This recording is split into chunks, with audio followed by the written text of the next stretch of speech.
Welcome back to Communication Performance. Welcome back to our continuous video series about why college students fund their own loans. So basically, this is the title, also the premise that I've been proving throughout this entire video series that I've done on this topic. Why? Well, topic is their own loans, right? And I've proven that premise throughout every video that I've done on or in this college series. And I think that this is going to be an ongoing series on this channel, on Communication Performance channel, because I think that it's needed because a lot of students and former students are paying for things that they shouldn't have to pay for. They're funding the loan, so I don't see why they have to pay for it. And the law gives you the right not to pay for the loan the second time because you paid for it initially when you hand over that promissory note, and that promissory note has value, and that's what's funding the loan. And you're basically giving the bank money, and you're not knowing that you're doing that, right? So that's been our focus this entire college series, right? And I think that I'm gonna name this particular ongoing series Student Union, right? I'm gonna name it Student Union um, as one word, not two words, because don't want to get confused with an actual union, right? So, but the name of it is a student union, and when we do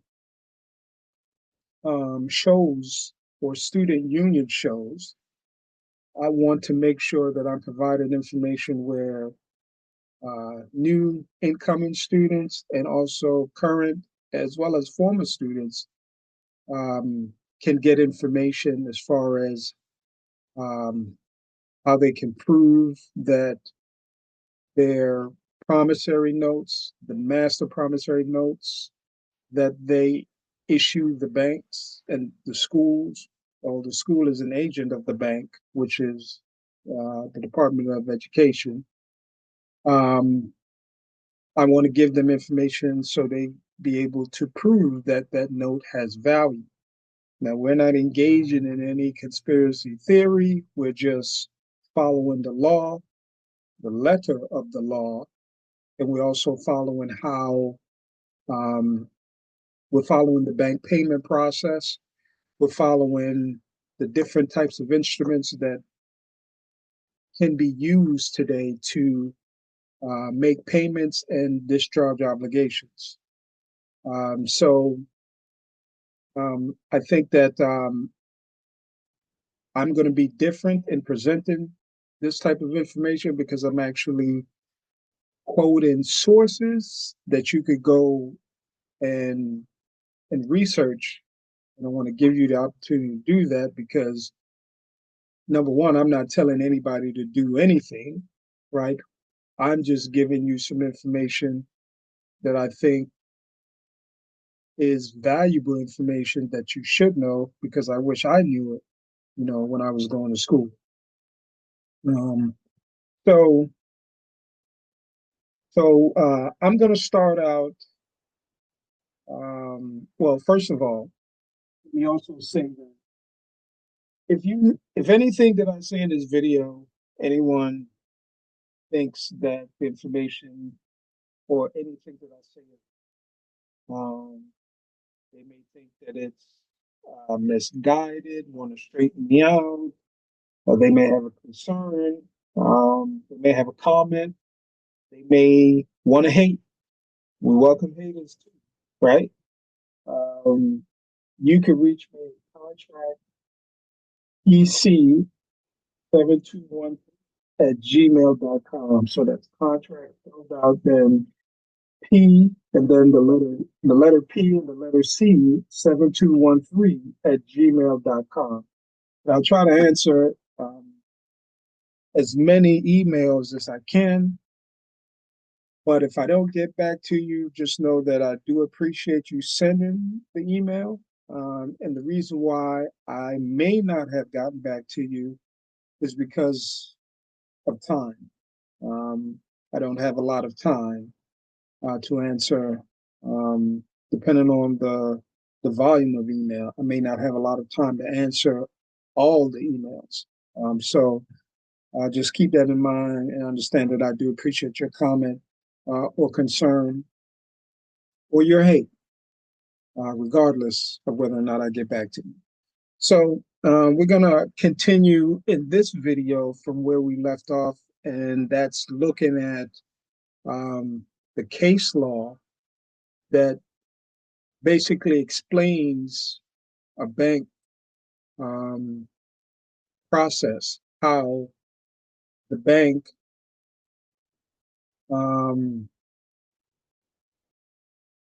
I guess, facilitate, trying to find the right word here, how banks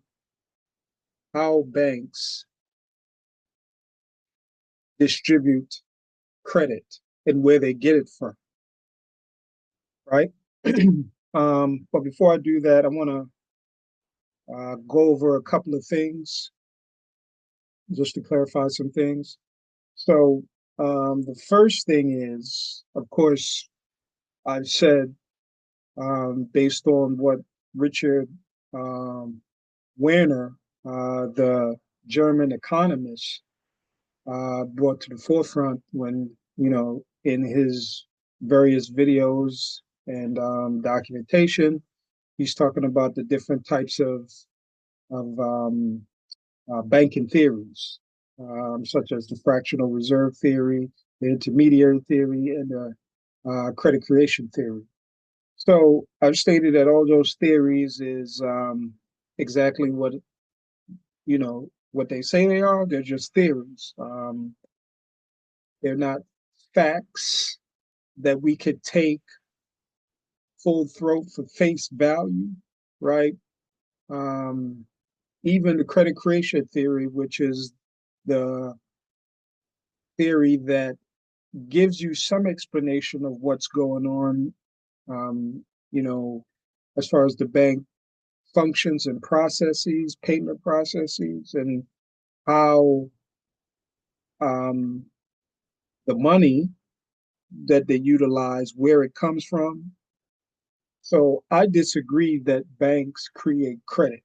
I think that is, I saying it's a flawed statement is doesn't give you a full understanding of what that statement is doing. That statement is basically taking away your right, because banks don't create credit. The people create credit.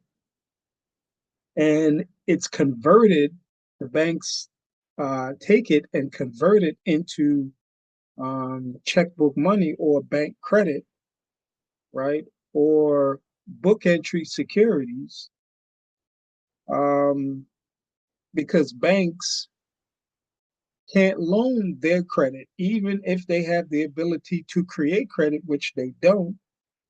They can't loan credit, right? So the bank gets the credit from the people.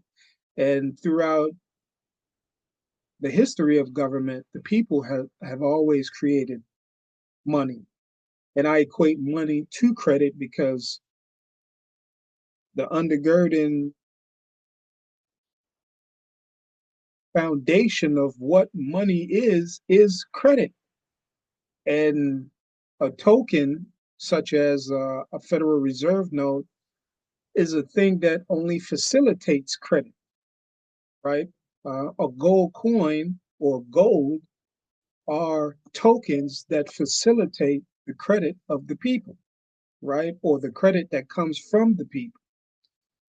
And Well, let's get into the first clarification. Well, first, before we do that, I want to say that when you hear people say that banks create credit, I relate that to what I call shock therapy.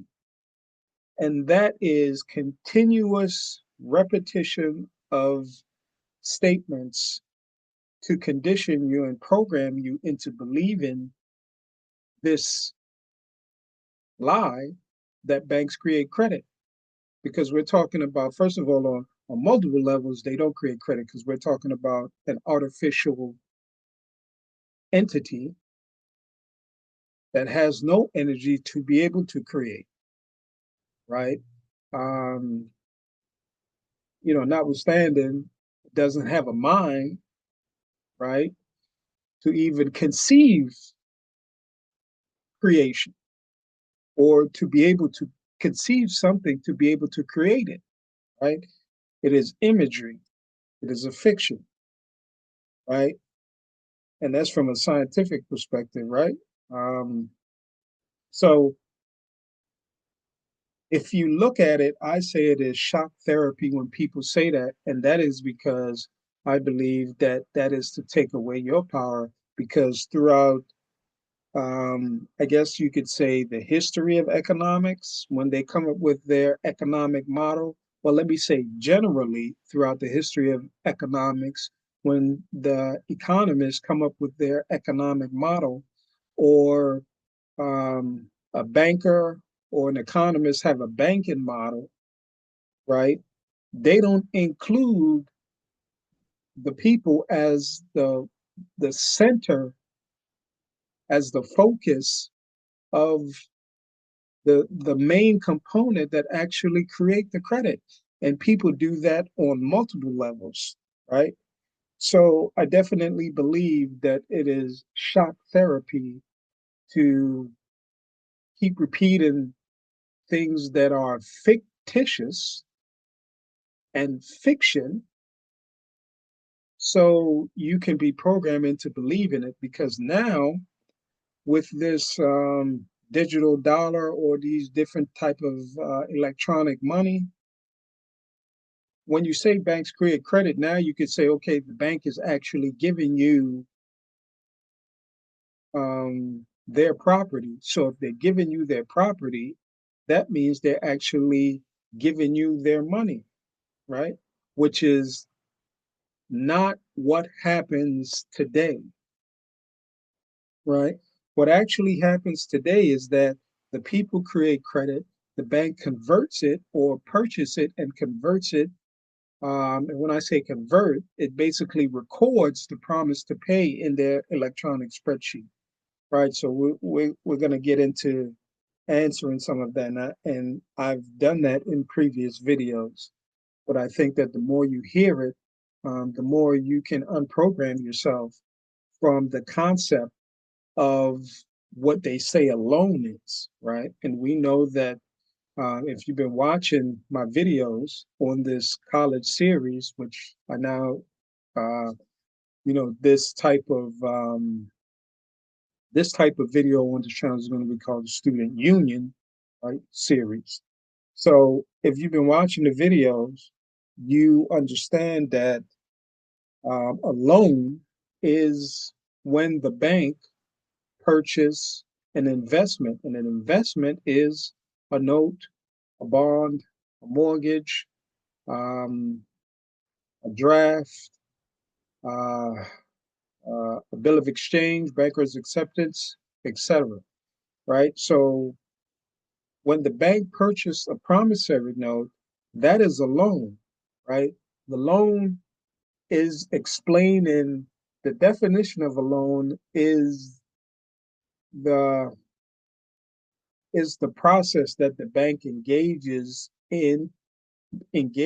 with the issuer of the investment or the issuer of the note. And generally, all of these different types of instruments are promises to pay. And a promise to pay is a promissory note or a note, right? But They just have different names, right?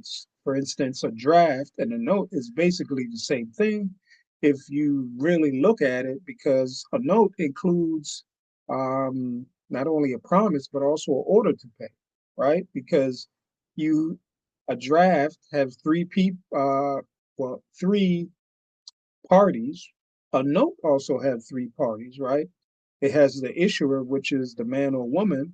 Then it has um, the man or woman's persona, right? Or the man or woman's legal person. And then it has the bank, which is also a legal person, right? Or a fictitious entity, right? A conceptualization, right? A corporation. So, um, and the note includes an order to pay, because once you make a promise, then there is an order for you to pay uh, the money. And so the payment is when you give a promise to pay, which is a contractual obligation that creates a reciprocal contractual obligation, when we're talking about um, the function of the bank engaging in the process of a loan, of an extension of credit, of lending, which all three of those terms are interchangeable, and they can be defined as when the bank purchase um, the promissory note, or in this case, purchase the student's master promissory note. So before we uh, dive too deep into that, let's take a look at what credit is, right? Actually, how credit is created. So you can look at it from two perspectives, right? The first perspective is that a man and a woman have an innate and autonomous right to create credit, right? They have an innate ability and an autonomous right to create credit, because the man and woman, um, they have intrinsic value, right? They have labor, right? That which is their impetus, their force, based on their energy, right? So they can utilize their physical attributes, right? Their labor, which is um, a personal asset, right? That's an economic quantity.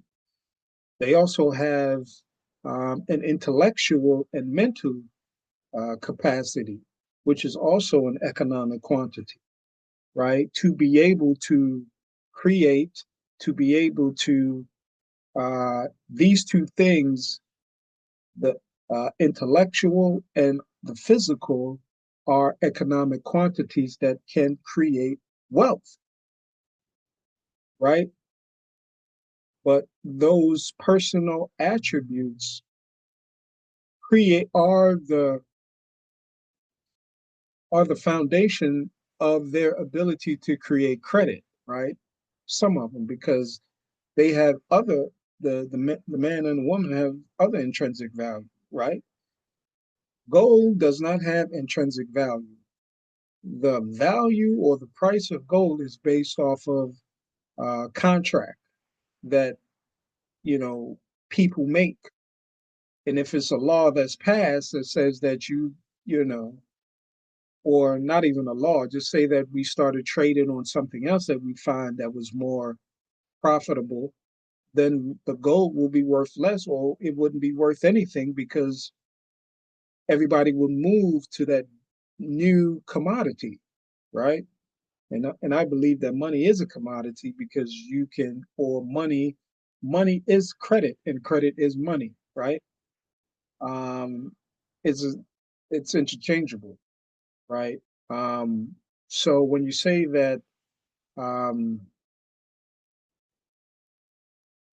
you know, like a gold coin is money. What you're saying is the gold coin is the token that's carrying the credit. What's backing it is the credit of the man or woman, because the man or woman puts that gold coin or their credit into circulation by um, moving that gold coin in commerce, right? So that's one perspective on how people create credit, right? And I think that's the most powerful perspective, right? And that perspective has been around since time immemorial, right? The dawn of time of women and men, right? Because we have a natural right. It is unquestionable, right? A natural, innate right, an autonomous, God given right to be able to bargain and get the things that we need to sustain our life, right? It is a basic instinct, right? And I say that our ability to create credit is a part of our basic instinct because it is attached to our basic instinct because that gives us the ability to get the things that we need to sustain our life. And if, and no, that cannot be outlawed because if that is outlawed, then it is a tyrannical law, right? Um, that is suppressing life. Because if you cannot use your personal qualities, maybe your personal quality is being able to sing and, you're able to generate money that way. Well, that talent is your credit. So that's one perspective on the creation of credit. The other perspective is when you're talking about talking from the perspective of banking, right? Engaging in banking business. So if you're engaging in banking business, we're talking about in from the perspective of our current economy, we're talking about exchange of promises to pay. And how do you create value? You create value by exchange, right? So if you have something, I have something, and we both want what each other has, then we make an exchange, and then we create value through that exchange, right? Um, so the entire economy is based on a promise to pay. And when we say promise to pay, it is no different than what the bank today's, if we put aside a Federal Reserve note, which is also a promissory note, right? Checkbook money, or what people think of as bank credit, is basically the recording of the people's promise to pay in an electronic spreadsheet or the bank's accounting software, which is the electronic spreadsheet. So when we exchange, when we make an exchange or make a purchase, what we're really doing, we're exchanging rights, right? It is the right of control or ownership of that promise to pay, right? And when the bank records the right or ownership of that promise to pay, it's recording the value of it. So we could say that if we have a promissory note, well, let's take the students' master promissory note. So let's say a student say that I'm interested in the face value on the master promissory note within the limits of the federal law of, $5,000. So the bank purchased that note, right? Which would be the U.S. Department of Education purchased that note. because not only the banks, but also the government borrow from the people. Because what is a government if there's no people? The full faith and credit of the United States is the credit of the people. Without the people, there is no government. There is no full faith and credit, right? Because corporation has no impetus. It cannot generate energy to create anything, right? So the U.S. Department of Education purchased the Master Promissory Note of the student, and then what is exchanged in that transaction? That transaction creates the exchange creates a contractual obligation, right? So U.S. Department of Education purchased the note of the student, right? And then what is exchanged is the student's um, right of control or ownership, right? Or security interests in that note is transferred to the U.S. Department of Education. And then there is, because the student is given the U.S. Department of Education value, or any bank is getting value, then the asset side, the cash under the asset side of their balance sheet increases, but their liability also increases because that creates a deposit. And that's based off of um, GAAP, and that's also based off of the ordinary course of purchase, a sale and purchase, right? Because if you buy something, you owe a debt and you got to pay that debt, right? If when the bank um, purchased the promissory note, the master promissory note of the student, they get an increase in cash, right? That is the payment to the bank, right? Um, well, that is a payment to the bank. Then, and I say a payment to the bank because according to um, according to the authorities, right, the deposit is part of the money supply, and the deposit is created under the liability side of the bank's balance sheet, right? So we're talking about book entries, right, in the accounting ledgers of the bank, right? But the student also he's supposed to keep a ledger, or anyone that's engaging in banking business. You don't have to be a student. You could be a mother, father, a business owner, right? You're supposed to have keep your uh, accounting records just as the bank keeps their accounting records, because you know you're the issuer of that master promissory note. The student is the issuer of the promissory note, and they issue it to their persona, which is their legal person, right? Which the bank purchased it from, right? So their legal person is a bank engaging in banking business. And if you read um, President Proclamation 2039, um, that'll tell you, well, it'll give you the definition of what a banking institution is, and it includes a person engaging in banking business, right? Which is your persona, right?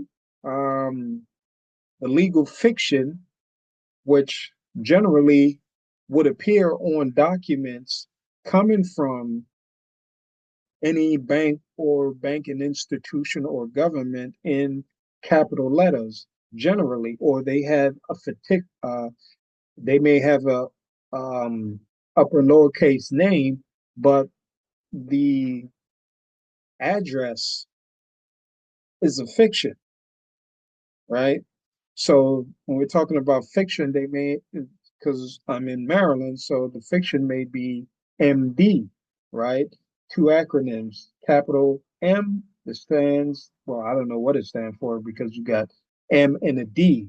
That's not the abbreviation for the state Maryland, right? Those are two acronyms, which represents or mean two words. So that's a fictitious um, address, right? And the street may also be written in um, all acronyms, right?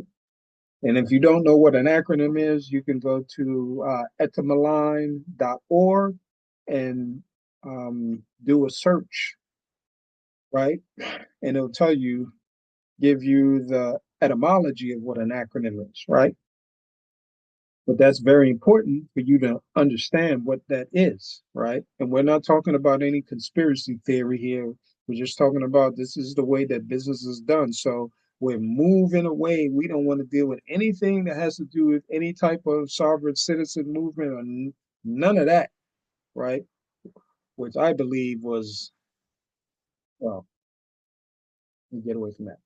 We're not dealing with that. We're just dealing with what the law says, the what the process of what the bank is. We're dealing with um, physics, right? We have to deal with physics because if you're not able to understand basic physics, then you will believe that as a man, a warm blood man or woman, that you can have a contract with a fiction, right? With imagery, with a conceptualization, which would make you crazy, right? So you have to have some type of understanding of physics and know, and it makes basic sense if you don't understand the legal aspect of it or the scientific aspect of it. You can understand the common sense aspect of it that you cannot make as a man or woman, you cannot make a contract with the bank.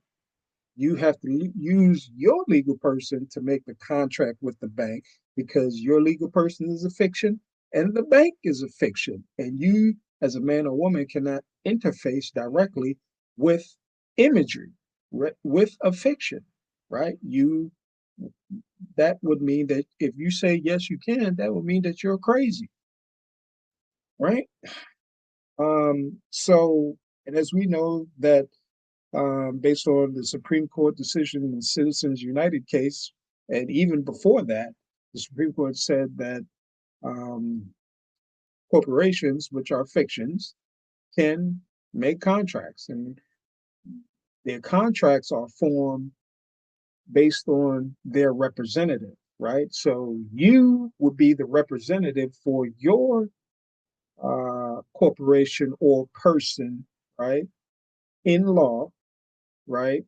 Which your person would be a banking institution based off of, it'll also be a bank, which is also defined in, um, the Federal Reserve Act um, as a state bank, right?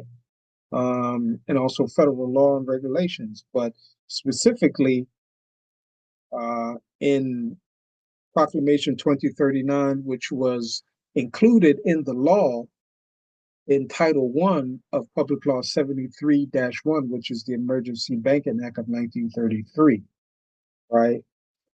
Um, and everything that we do, as far as what I know, stems from the Emergency Banking Act of 1933, and everything else takes off from there, right? As far as the new economic system that was put in place, right? Which made circulated notes of the bank's legal tender, right? And we're going to explain what circulated note is, right? Well, let me explain it now before I forget. So once the Department of Education purchased the note from the student, and they have to purchase it because the note is the student has um, rights of control and ownership of that note when they endorse it, right? And so the bank purchases it and takes security interests, right? So when the bank accepts it, they get the security interest, which is transfer of the right of control, right? Which is transfer of the security interest from the student in the note to the bank. And this case would be the U.S. Department of Education, which is the bank or the Treasury, right? Um, or the Treasury through the U.S. Department of Education, something like that. So, what is transferred is the right of ownership or control or the security interest from the student to the bank or the U.S. Department of Education or the Treasury. And what is recorded in the electronic spreadsheet of the bank is the value of that right or control, or the value of the security interest. So if the students say that the face value of the note is 5,000, then what's going to be recorded as the value of that right of ownership of control of the thing, which is the note, is the value of $5,000, which would be recorded in the electronic spreadsheet, right? Then that becomes, well, conceptually, it is converted into book entry security, right? And we can look at um, Title 4, Section 4.1, I believe, of the Emergency Banking Act of 1933, and we went over that in previous videos when it talks about any note, draft, bills of exchange, or bankers' acceptances acquired, which means purchased by the bank, um, becomes um, then the bank would be able to get circulated notes for that. So the circulated note is actually the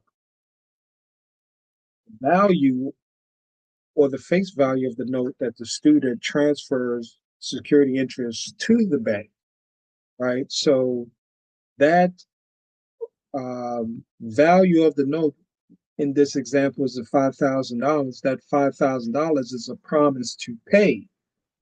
And that promise to pay becomes a banknote, right, in the electronic spreadsheet of the bank. So when the student um, made the exchange with the bank, right, the bank gets the note, they record the value of the right or control or the value of the security interest in the electronic spreadsheet. Then the reciprocal side, under the liability side of their balance sheet, the liability side, right, a deposit is created on the balance sheet. And that deposit is the debt the bank owes the general creditor, right? So what I'm saying is that deposit that was created from the student selling or the U.S. Department of Education purchasing the note of the student, which increased their cash, which based on GAAP, double entry bookkeeping, um, a reciprocal entry under the liability side of the bank's balance sheet creates the deposit, which is the debt the bank or the U.S. Department owes the U.S. Department of Education owes the student, right? That is the deposit, and the deposit is defined as the debt, the bank's debt that it owes the general creditor, right? That's a crude definition, right? But it's accurate. And so the student would be able to take um, that amount of funds that the bank owes them to pay for the loan, right? So the deposit is a part of the money supply, right? According to the authorities, according to the central bank, which is the Federal Reserve, the deposit becomes a part of the money supply. And that deposit, which becomes a part of the money supply, is recognized as, well, I'll give it a conservative estimate, 90 to 97% of the money supply in the economy, right? Um, it could be a little less, or it, or I could be accurate. Maybe it's 85, but it's the majority of the money supply in the economy, right? Which is distinct from cash. In this case, would be the Federal Reserve notes, right? But if you recognize that banks only deposit cash, then the master promissory note of the student is also cash. And I'm gonna show you that, right? In one of these documents that we're gonna go through. So that's an example of how credit is formulated. And I'm not gonna use we can't use the word created because the banks don't create it. It is because they owe a debt. And then gap because they purchased the note. So gap is the process of the recording of that debt, which um, through that function of recording the debt based off of the accounting procedures, a deposit is created, which is a part of the money supply. But the deposit, which is a part of the money supply, is the debt the bank owes the general creditor, which in this case would be the persona of the student, or you could say essentially the student, right? So the bank owes the student the money, which is a part of the money supply, right? So if the bank owes, if the student gave the bank credit and then based off of the accounting procedure, um, the bank owes the student the deposit, which is a part of the money supply, how can we say that the bank create credit? They're just accountants doing recording the transaction. But once that exchange happens, right, and that deposit is created, and once that deposit is spent, that deposit becomes a circulated note. But also, once that exchange is made, that master promissory note also becomes a circulated note. And what is a circulated note? How is it? How is a circulated note created? A circulated note is created based off of an exchange because the exchange not only creates a contract, which gives um, the buyer or the purchaser uh, a reciprocal performance duty, right? The seller also has a reciprocal performance duty, making a payment. And once the bank accepts that note, that is the payments that's made. And that promise is fulfilled. The performance of that promise is fulfilled, right? So, um, and the way that we can, well, the way that the student can, I guess,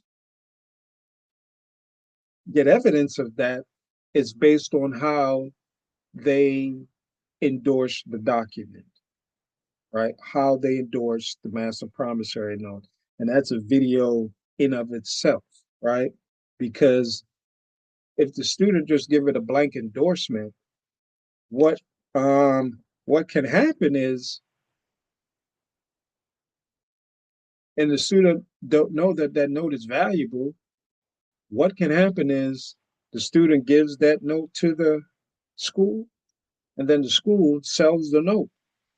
And then the student still ends up owing um,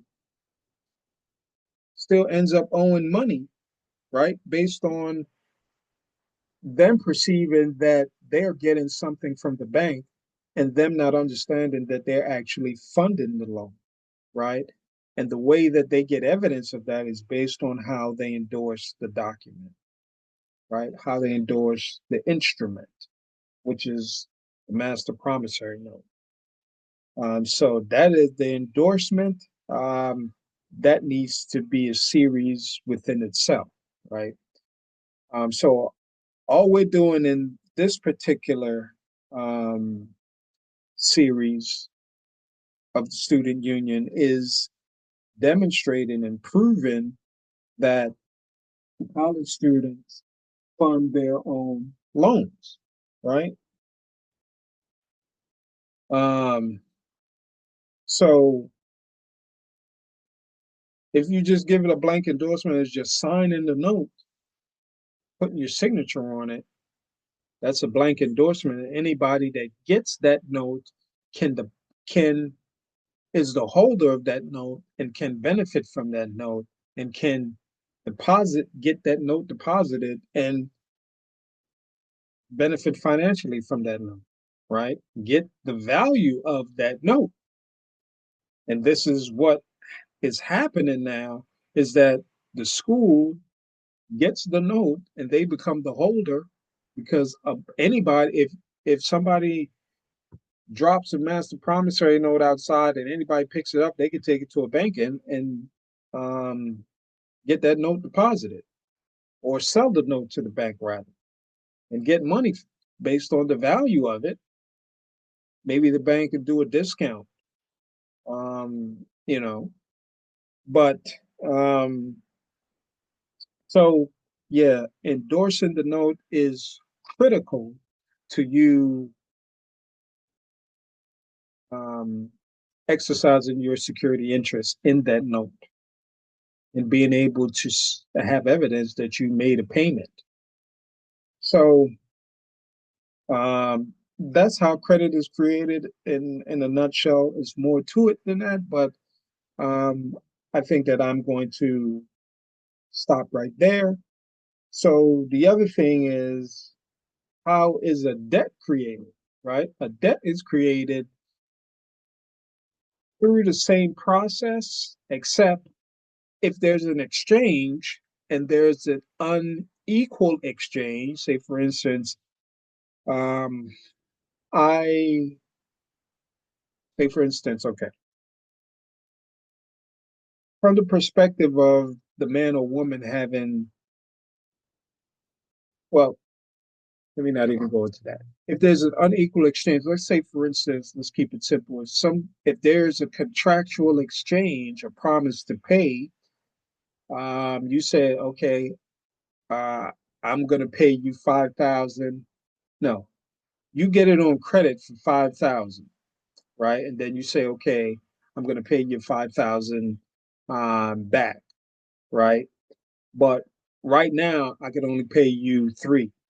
So you go ahead and make that contractual exchange, and so they paid you 5,000, and then, or let me flip it, you pay them 5,000, right?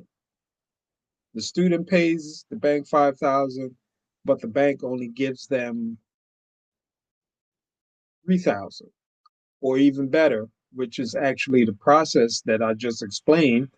The bank purchased the note, so they get a 5,000. They purchased the note on credit, so they get 5,000 increase in their cash under the asset side of their balance sheet, right? Value of the bank increases. Um, you don't get anything right then and there because they purchase on credit. So that's an unequal exchange. So the bank becomes a debtor because they purchase it on credit, or it's an unequal exchange. Or let's say, for instance, you gave them 5,000, they gave you 2,000, and then they say, okay, I'll pay you later, the rest later. Then the bank is a debtor because that still is an unequal exchange, even though they gave you some of the money, they didn't give you all of it. So a debt is created that the bank gave you 3,000, you gave them 5,000. So the bank has a debt they owe the general creditor of 2,000, right? So that would create a deposit of $2,000 that the bank would owe under the bank's liability side of their balance sheet, that the bank would owe the general creditor, right, which would be the student, right? Um, I think that's simple enough. So that is how debts are created, unequal exchange, right? So how is currency created in today's economy? Currency is created when we make exchanges, right? And when we make exchanges, then we are circulating those notes, just like when when the bank purchased the note and the student sold the note, that was an exchange. So the bank purchased the note. Um, what is exchange is the security interest. The student transferred the security interest to the bank, right? So the student is the issuer, and the bank is becomes the holder of that note. But the bank has a performance that they have to engage, right? And that performance is the paying the deposit, because the student has a right of action against the bank, or the student is the general creditor of the bank, and the bank has a contractual duty to pay that deposit, right? Um, so we're getting into the situation where the student is just giving the bank money, and the school is making out, and right, they're getting paid. The U.S. Department of Education is getting paid from the loan payments, right? The student loan payments, because they shouldn't, what that is not really a loan payment, right? In the sense that in the sense that the student perceives that they owe the Department of Education something, right? But they've already paid. It's just that they don't have any evidence that they've paid, and they don't understand that they've already paid. So the school can sell the note of the student, and then the Department of Education could come and say, hey, you need to pay this loan, right? Or you need to pay the student loan. And because I know that a loan is when the student actually, well, the student actually sells the note and the bank purchased the note, that is a loan as defined by the Federal Reserve in the document entitled the Federal Reserve System, its functions and purposes, if I'm quoting the title correctly. And that was written in 1939, right? Um, so, and we did go over that document, and I did show you that in the document, among other things, as far as, and also how, uh, from a contractual perspective, when you're engaging in banking business, how credit is created, right? Is created by contract, right? Um, so that is also how currency is created, and that exchange that creates the currency is called circulating, right? So the currency, when it's circulated, it becomes a circulating medium that could be used to purchase commodities and put those commodities into circulation, which means that consumers are buying them, right? And um, so that's how currency is created in today's economy, not necessarily when the US government issues some type of government notes, or when the Federal Reserve, you know, issues notes, right? Currency is created through circulation, because if you just have, let's say you have paper money, which is Federal Reserve note, or you just have notes, right? Promises to pay, or you have bank credit, which is the electronic recording of, in this case, the master promissory note, the value of the security interest of the master promissory note, right? That is also a promissory note that the bank has recorded in the electronic spreadsheets. And we, well, once the bank makes, no, once, so say for instance, the student has a credit card. So the student goes to a store, buys a commodity or buys an item. Well, let's not use the word item because that's going to be, that particular term is going to be used later. So let's use buys a product, right? So the merchant say, okay, this product is $40. So the student swipe their card, and say, okay, I paid you, but that's a promise to pay.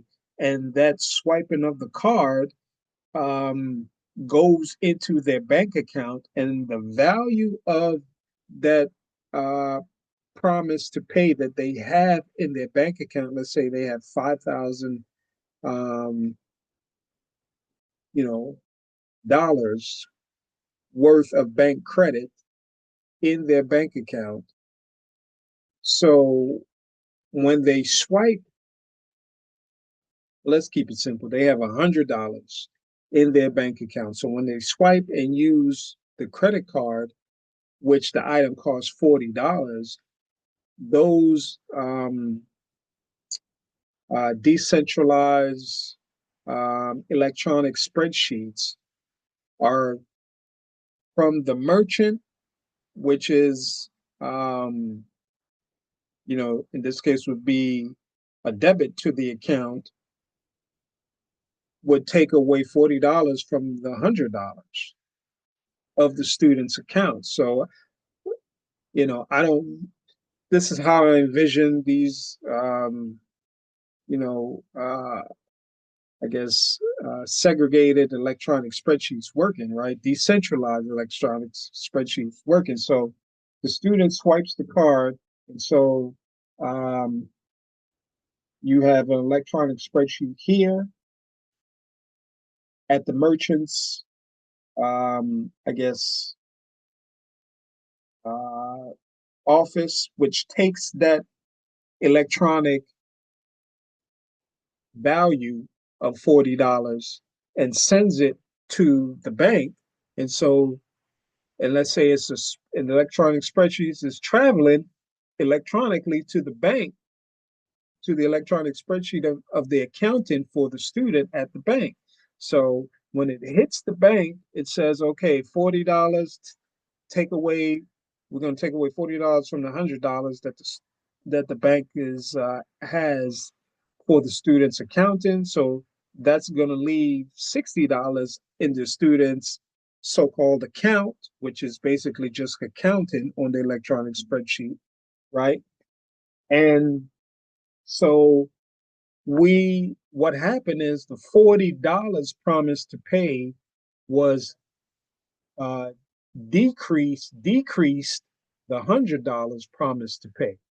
So what's left is the merchant got a $40 promise to pay and was sent to his bank, and then the student's accountant or account was reduced to $60 promise to pay, right? So what's in the electronic spreadsheet or what's in the account, the proverbial account, because there's no such thing as an account.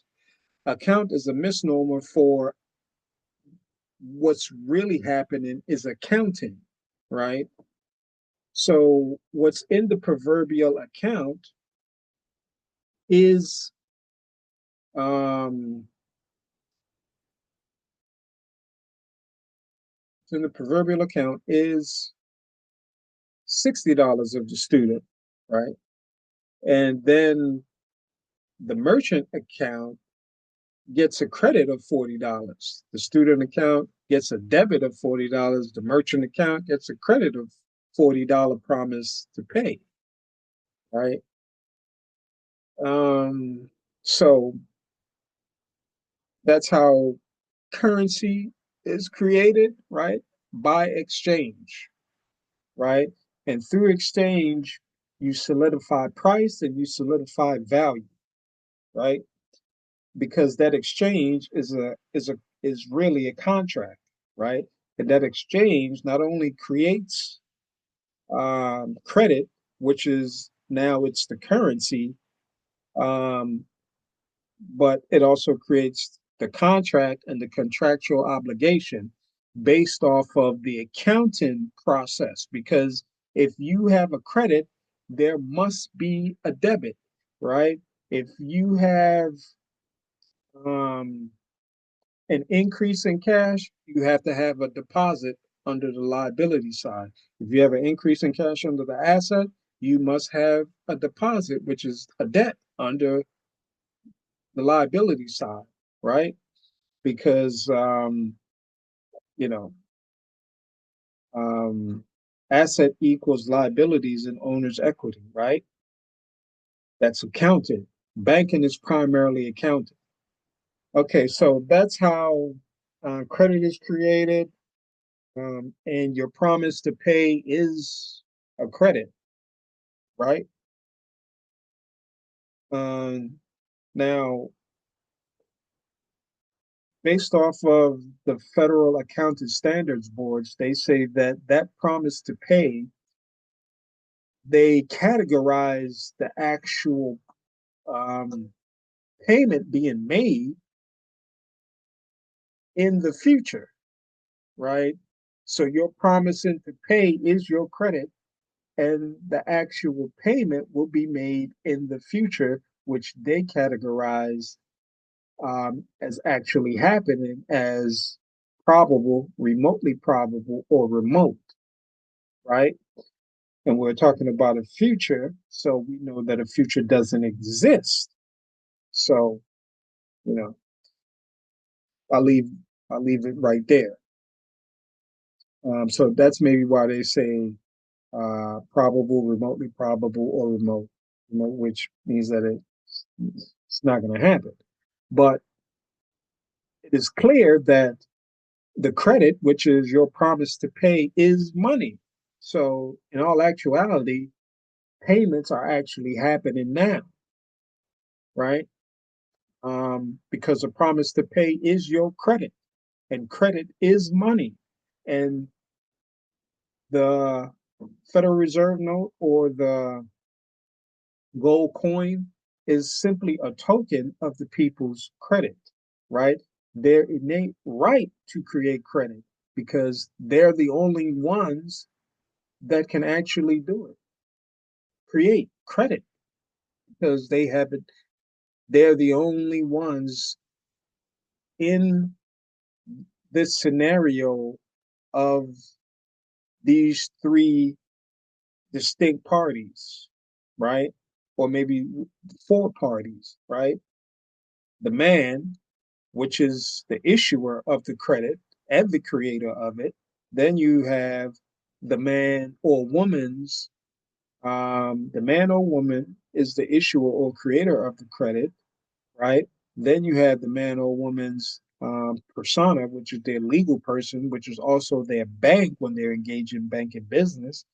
Then you have um, college or university. Then you have um, the United States Department of Education, which is um,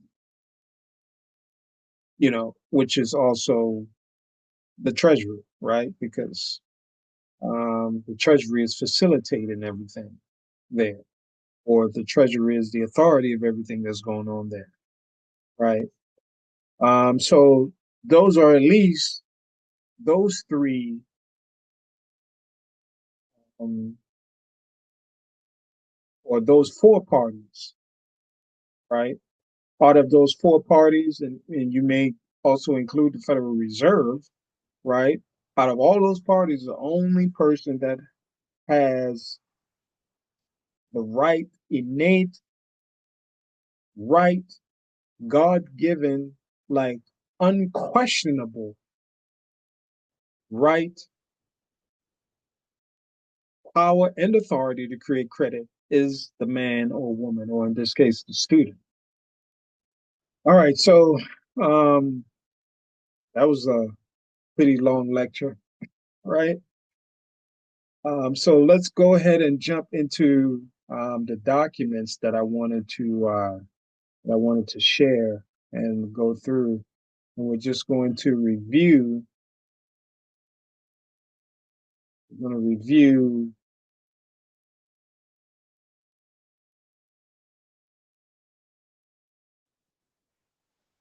We're going to review the Master Promissory Note. Then we're going to get into the rest of the documents. So hopefully you can see the Master Promissory Note that's on the screen right now.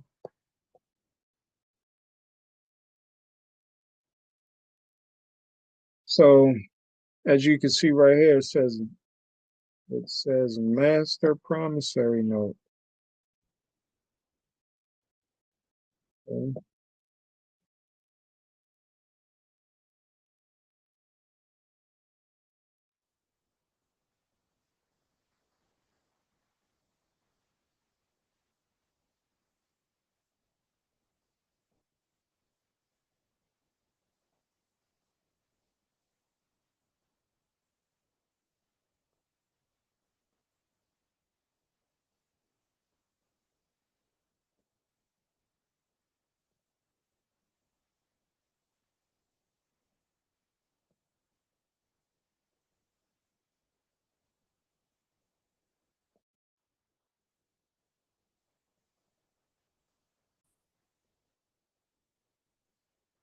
All right. So as you can see here, it says Master Promissory Note, right? And this is you see the OMB number there. So this is definitely an official blank Master Promissory Note. So we're just going to look at a couple of things here.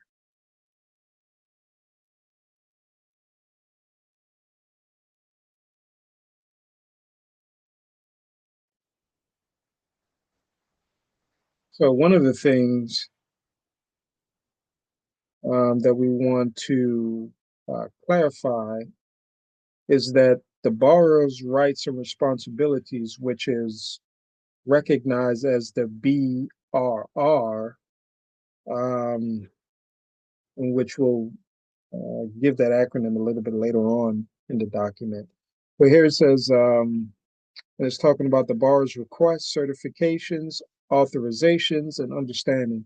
And number 12 says, I request a total amount of direct subsidized loans and or direct unsubsidized loans under this Master Promissory Note, which the acronym is MPN, that cannot be more than the maximum amount I'm eligible to receive as provided under federal law and explained in the MPN terms and conditions and the borrower's rights and responsibilities statement that accompanies this MPN.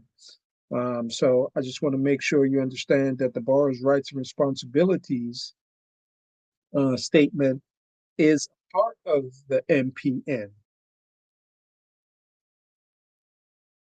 Get rid of that. Let's give it power.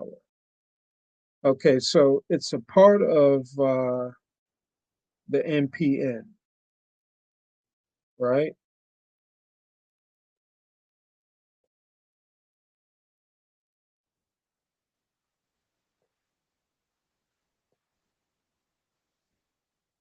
Okay, so just want to make sure you understand that the borrower's rights and responsibilities is a part of the Master Promissory Note. Now, under number 13, the student would be signing the Master Promissory Note under penalty of perjury, right? Just to make sure that whatever information they put on there is accurate. So another acronym that you should also understand is where it says U.S. Department of Education, then the acronym that they're going to use is ED, right? So keep that in mind as we go further into this document. So here is the promises, right? And I wrote up here the creation of the promise to pay equals student credit, right? So here it's saying, I promise to pay ED, which is the United States Department of Education, the full amount of all loans that I receive under the MPN in accordance with the terms of the MPN, plus interest and any other charges and fees that I may be required to pay under the terms of the MPN, right? And under number 17, it's also saying that I promise to pay, right? This is clearly a note, a promissory note, as we can see from the title. I just wanted to confirm that. So, and then on number 18, it also says, I promise that I will not sign this MPN before reading the entire MPN. Now, I was taking some online courses, right? Recently, I was going to, but that's a long story. But I was recently going to take some online courses at one of those prestigious universities,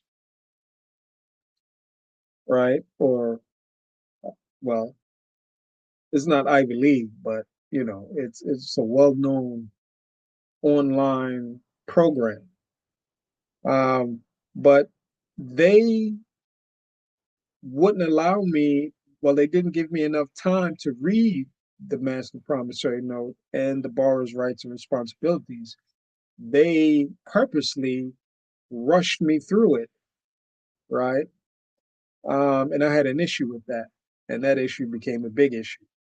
So that's one of the reasons why I didn't continue, um, going through their program. But anyway, you should definitely make them understand that you want to read this. And it's very important because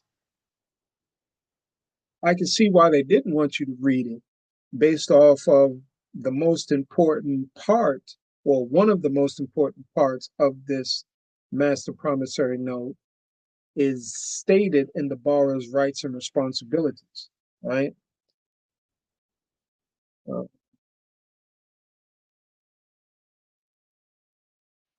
Here it says, my signature certified that I have read, understand, and agree to the terms and conditions of the MPN, including the borrower's requests, certifications, authorization, and understandings, the MPN terms and conditions, and the borrower's rights and responsibilities. So you're certifying under penalty of perjury, or you're certifying to this rather, that you've done this, which I'm not sure if this is the general um, function or performance of these type of online colleges or school in general. Well, I know when I was actually going to a physical school, um, I don't think this was the case because it's been a while, but in any event, I can see why they don't want you to read it, because once you read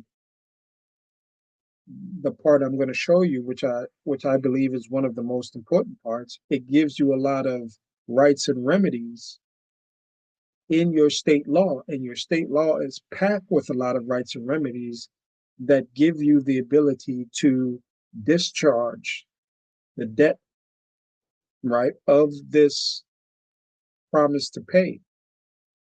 So you won't have any loan payments, And again, there's two, well, there may be more, but generally, there are two ways that I would attack this document in my favor. Is one, making sure that the school understands that if I give them this document so they could give it to the bank, I would need a certificate of deposit or a receipt or a bank receipt stating that I gave the bank this amount of money in cash. Let's say continue with our example, $5,000 of cash that they're going to use to increase or make money, right? Increase their bank value or make money as far as the school is concerned, right? If they sell your note, right? Um,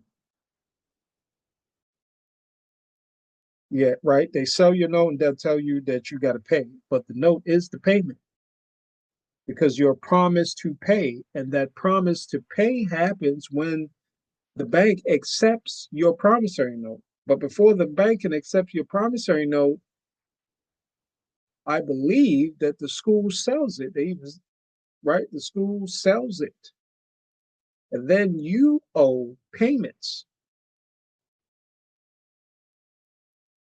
right? Um, so again, your rights, your defense, your remedies. It's very it's very important that you understand the different types of endorsements or the way that you can fill out um, the note.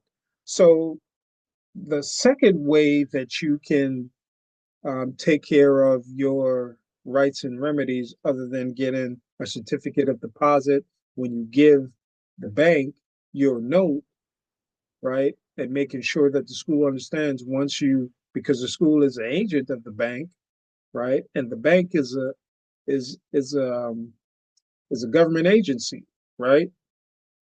So the second way that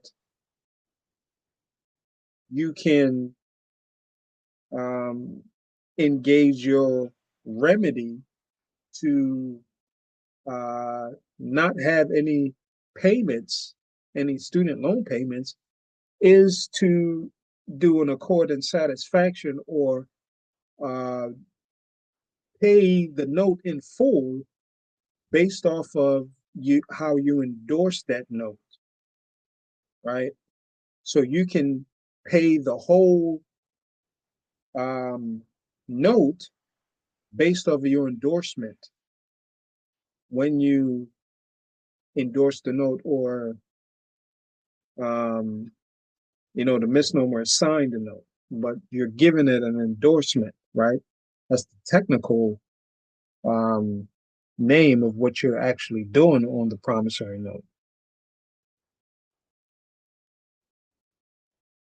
So right here, you can see where it says I wrote all acronyms, right? All of these are acronyms, and we know that an acronym means or means or represents a word. So, it's when we get into linguistics, we'll and contracts, right? Because this is a contract.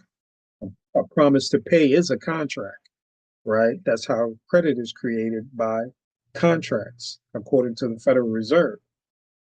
So when we get into contracts and quantum linguistics, then we'll go through these types of documents, right? And I think that one of the first document that we're going to go through is not only um,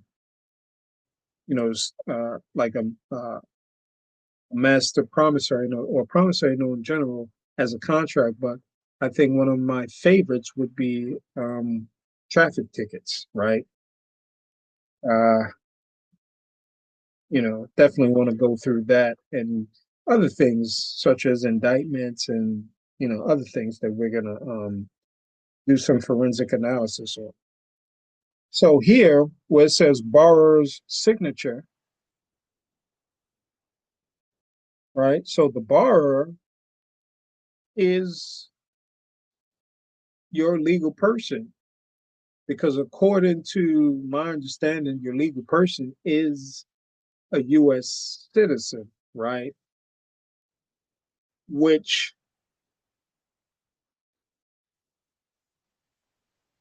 you know, doesn't make any sense to me, but that's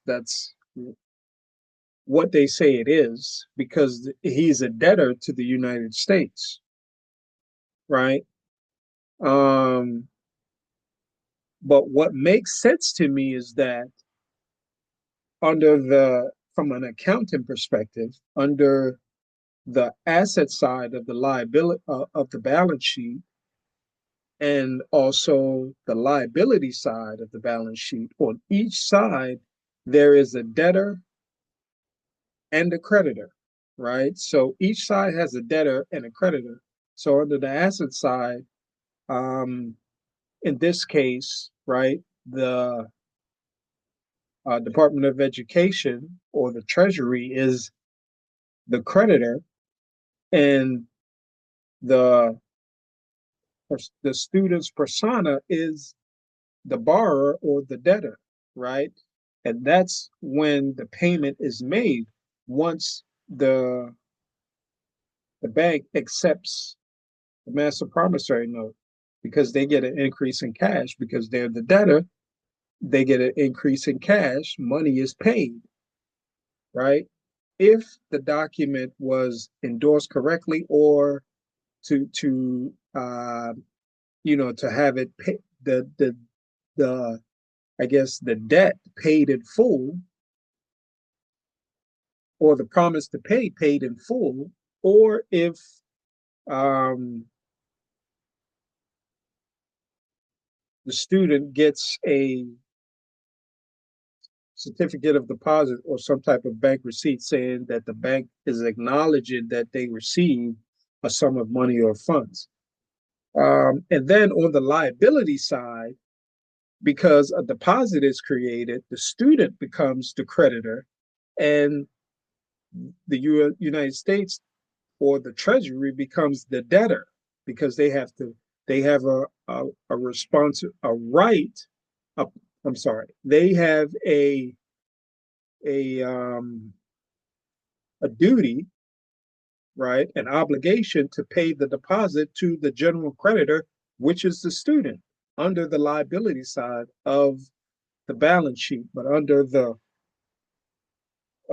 the student will have their own um, balance sheet, and under the credit side, the student um, is the creditor, right?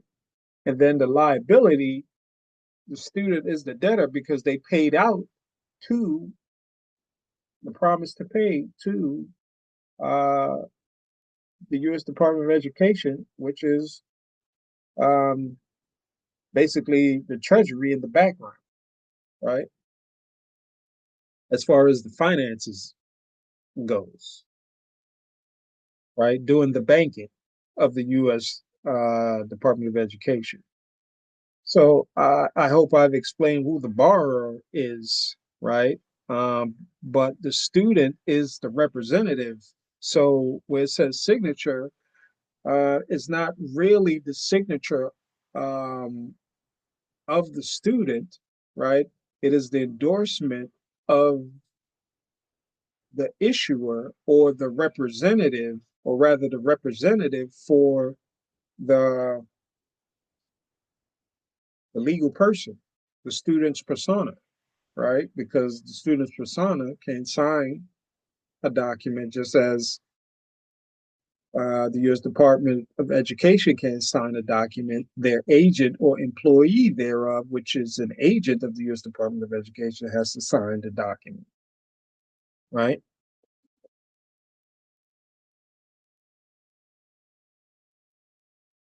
Um, so I starred this part, so it must be important. It says this section summarizes some of the major terms and conditions of your loan. You can find more detailed information about the terms and conditions of your loan in the borrower's rights and responsibilities, which the acronym is BRR, right? The borrower's rights and responsibilities statement. The acronym is BRR that accompanies the NPN. Each topic covered in this section of the NPN is followed by the number of the item in the BRR that provides additional information about the topic.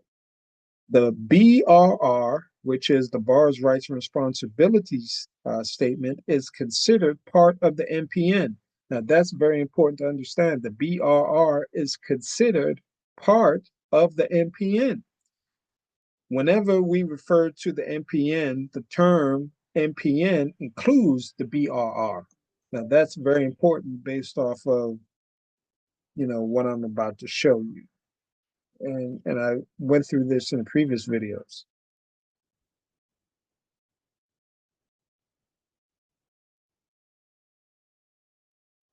Whoops, sorry about that.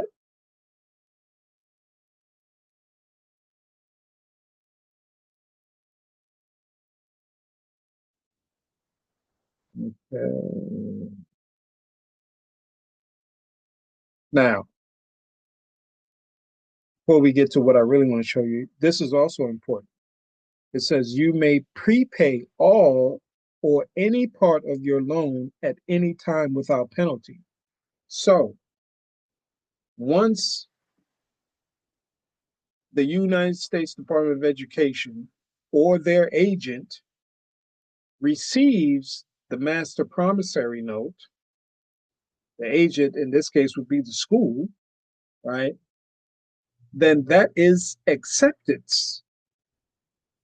And that acceptance transfers the security interest based off of the purchase, right? Transfers the security interest from the student to the bank and the value of that security interest from or they convert the value of the master promissory note into the electronic spreadsheet. They convert the value of the promise to pay into the electronic spreadsheet. The value of the promise to pay, the value of the right of control or ownership of the promise to pay into the electronic spreadsheet of the bank, right? And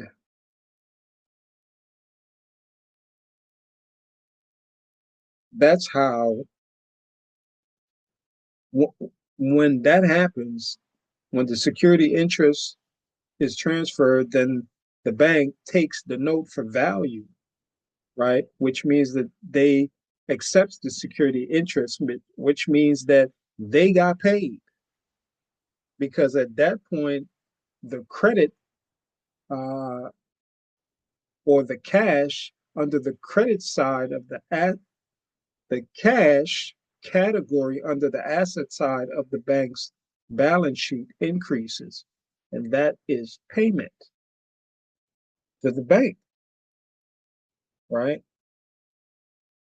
But the deposit, which is a part of the money supply, according to the central bank, which is the Federal Reserve, right?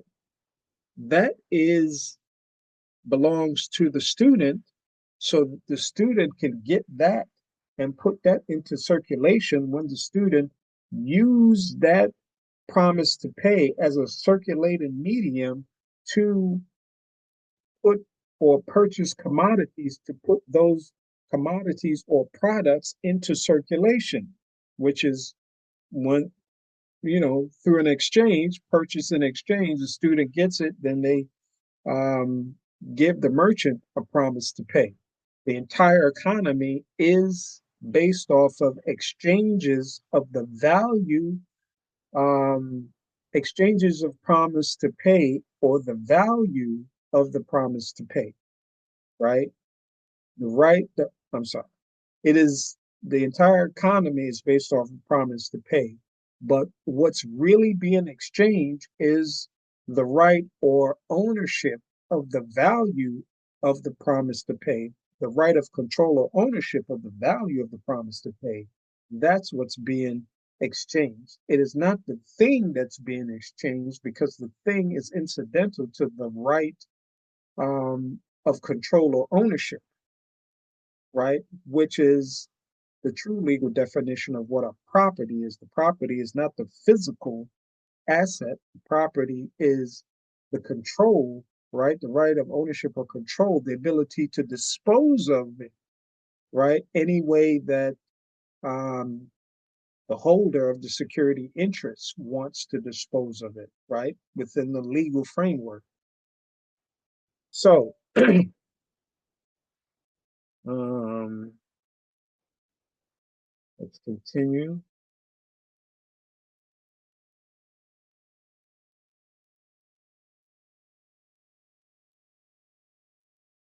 Okay, so this is the BRR. Now, under the borrower's rights and responsibility, this is what I want to show you, right? This is the most important, or as far as you being able to engage your rights, remedies, and defenses, this is the most important part, which is giving you permission or curve out and a detour to the remedies in your state law, right? So it says laws. Well, let me not read that because it's written in all acronyms, and I'll be reading it at a second grade level if I actually read those things as words, right? So let's read what's underneath the acronyms, right? It says the terms and conditions of loans made under this MPN are determined by the Higher Education Act of 1965, which is something that we should definitely take a look at, as amended, and other federal laws and regulations. We refer to these laws and regulations as the Act throughout the BRR, which is the Borrower's Rights and Responsibility Statement. Under applicable state law, this is the most important line in this document as far as you being able to exercise your rights. Under applicable state law, under federal, unless under applicable state law, unless federal law preempts a state law, you may have certain borrower rights, remedies, and defenses in addition to those stated in the MPN and this BRR, right? And read that again. Under applicable state law, unless federal law preempts a state law, you may have certain borrower rights, remedies, and defenses in addition to those stated in the MPN and the BRR. So that single sentence or statement gives you a curve out to detour to your state law to utilize all those remedies in the the uniform commercial code of your state or the commercial law of your state, right? Um, and the uniform commercial law of your state, well, here in Maryland, the technical name is the State of Maryland Uniform Commercial Code, and which is distinct and has nothing to do other than they probably took the same frame, but your state code is actually state law, right? The Uniform Commercial Code of your state is actually state law, which is distinct from the Uniform Commercial Code that's on Cornell Law University Law website, right? Cornell University Law website, right? That Uniform Commercial Code is distinct from your state's Uniform Commercial Code because your state's Uniform Commercial Code is state law. Cornell University Commercial, I'm sorry, the Uniform Commercial Code on Cornell University Law website is not law. It's not enacted in law, right? But they did, I guess you could say that they took the framework, right, and kept it and probably tweaked it, some things based off of, the individual state. So this is very important. And so we know that this is a promissory note, right? It is an instrument as defined by your state law. So what we're going to do is we're going to look at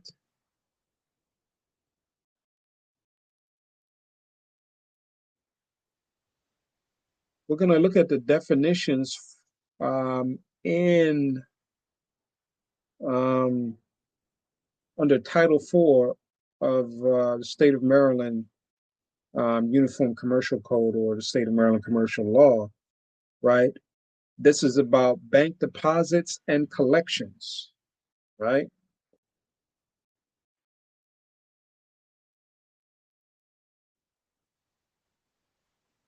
So if we go down and we take a look at item, right? But let's read this first, right? Let's read number 7 first, which is the meaning of a draft. It says draft means a draft as defined by section 3-104, or an item other than an instrument that is an order, right? So a draft is an instrument because it is also a negotiable instrument. So let's look at what an item is.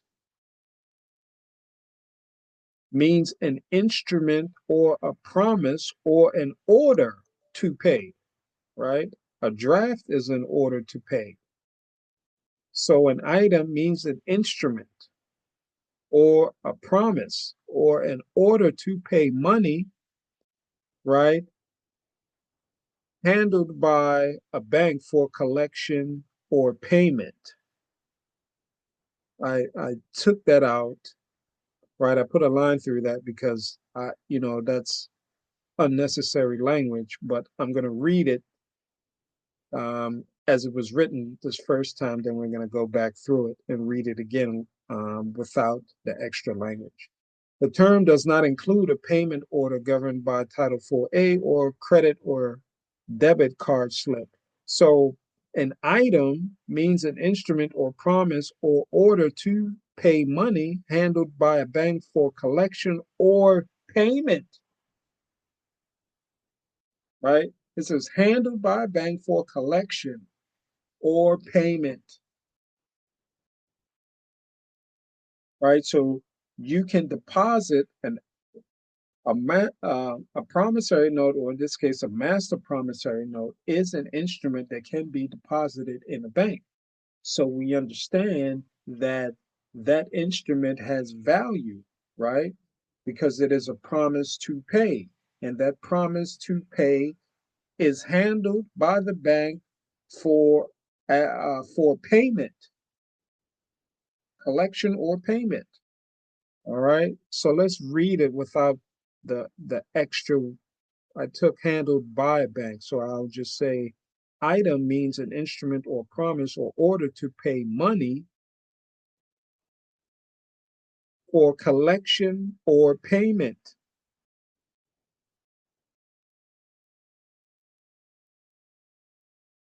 The promise to pay is the payment because the bank accepts. What else did I write here? Because the bank accepts the note,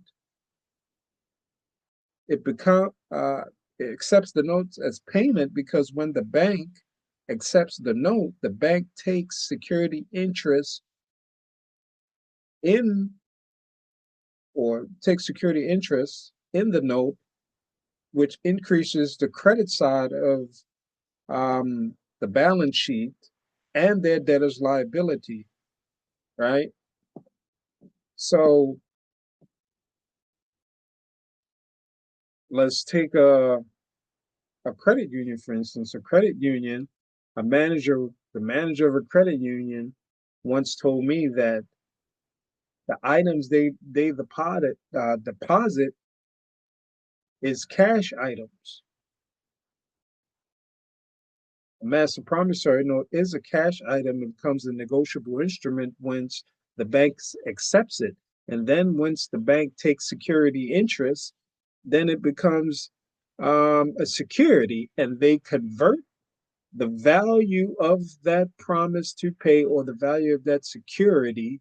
They convert the value of the right or control of the security into um, book entry securities in the electronic ledger, right? So I just wanted to show you that a note is an instrument, right? And we can see, let's look at,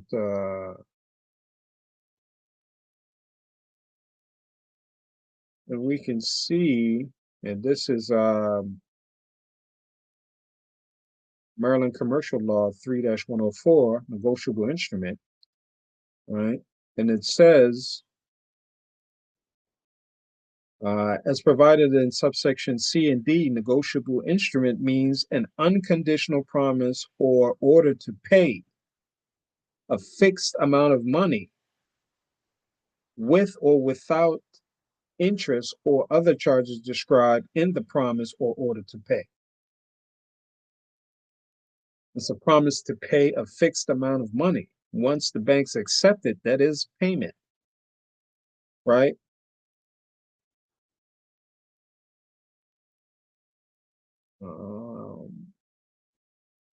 Let's look at what an instrument is. It says instrument means negotiable instrument,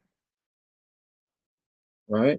So the item is a negotiable instrument.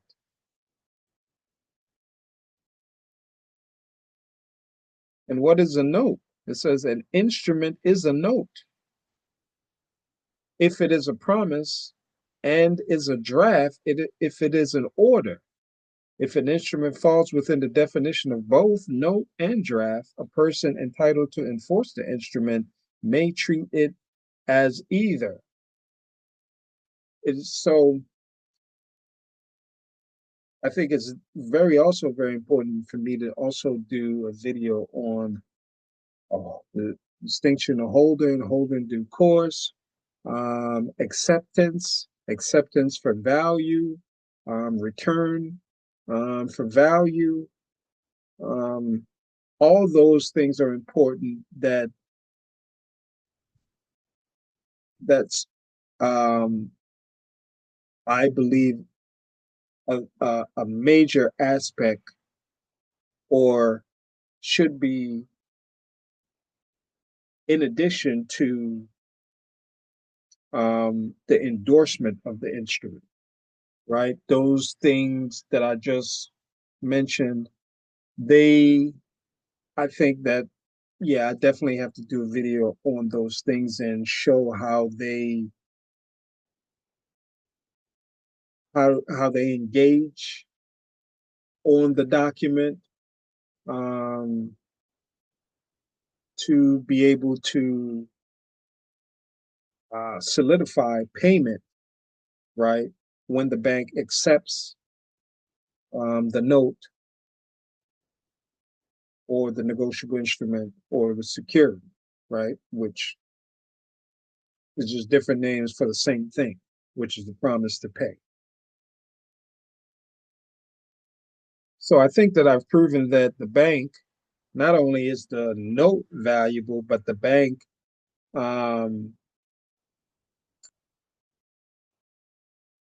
accepts the note, right? And takes the security interest. We don't say that we have to stop using the term deposit as if we act as we use the term deposit now mistakenly in the sense of us giving the bank something to put into the account. Um, we have to do a little bit more work when we are talking about the process of what's the bank goes through once we once the banks take security interest, or we give the bank, or we transfer, right? We got to be a little bit more technical because they've screwed up these terminologies so we can be confused, right? They've miseducated us so we can be confused and lost when we're talking about these different types of banking instruments and banking process, payment process. So um, when we transfer security interest to the bank, that is payment because the bank accepts um, the instrument, accepts the negotiable instrument. It becomes negotiable once the bank accepts it. And the bank is liable once they accept it, right? Um, if there's no dishonor of the instrument, the bank is liable, right? And that dishonor has to take place within a certain period, right? And if that dishonor of that instrument doesn't take place with a reasonable explanation, specific explanation of why the bank dishonored the note, and if they don't dishonor the note, then that is payment. Even if they accepts the note and then return it, that is a discharge. And all that is in your state law, right? And it's no different. That works the same for um, the student as far as the Master Promissory Note. Your state law has all your defenses, remedies, and rights that you can utilize to pay for the obligation of the student loan when you do your endorsement, if you do your endorsement correctly. When you're allegedly, or the proverbial signing of your name, right, which is really an endorsement. If you do that correctly, you can actually pay for the student loan in that sitting when you sit down to you know put your name on the document, on um, when you're endorsing the note to issue, right, to the school, which is the agent of the bank, which is the United States Department of Education or the Treasury, right? So just wanted to show you that. And here, just like when an item is an instrument, it says security deposit means an instrument, right?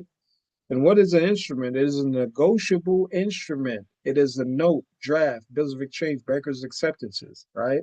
And we can relate this to um, Public Law 73-1. Let me see if I can find it.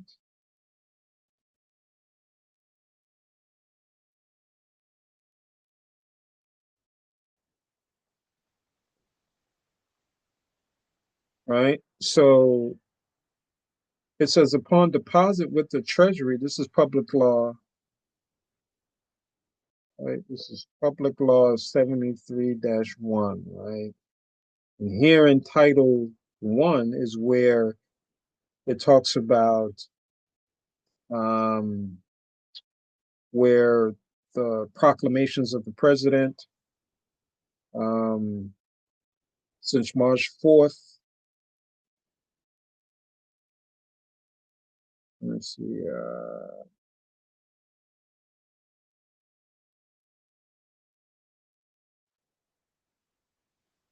Yeah, since March 4th, 1933, pursuant to his authority, is approved and confirmed, right, in law. So President Proclamation 2039 defining a banking institution, right, which includes a person engaged in banking business, includes your person, right, which is your persona that engage in banking business with a bank, or with, in this case, with the Treasury or the United States Department of um, Education through their representative, which would be the school.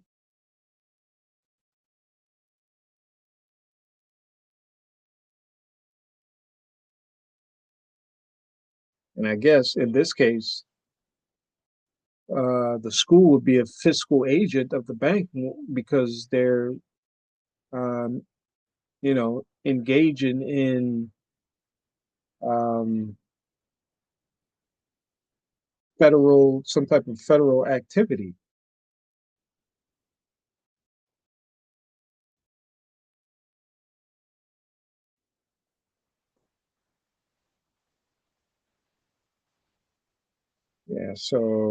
Yeah. So if we look at, I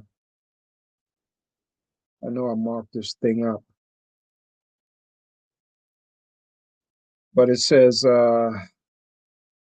the sixth paragraph of Section 18 of the Federal Reserve Act is amended as follows: upon deposit with the Treasury of the United States of any direct obligation of the United States, of any notes, draft, bills of exchange, or bankers' acceptances acquired under the provision of this act, any Federal Reserve Bank making such deposit in a manner prescribed by the Secretary of the Treasury shall be entitled to receive from the controller of the currency circulated notes in blank, duly registered and countersigned, when such circulated notes are issued against the security of obligations of the United States, which would be your notes, right? The amount of such circulated notes shall be equal to the face value of the direct obligation of the United States so deposited as a security.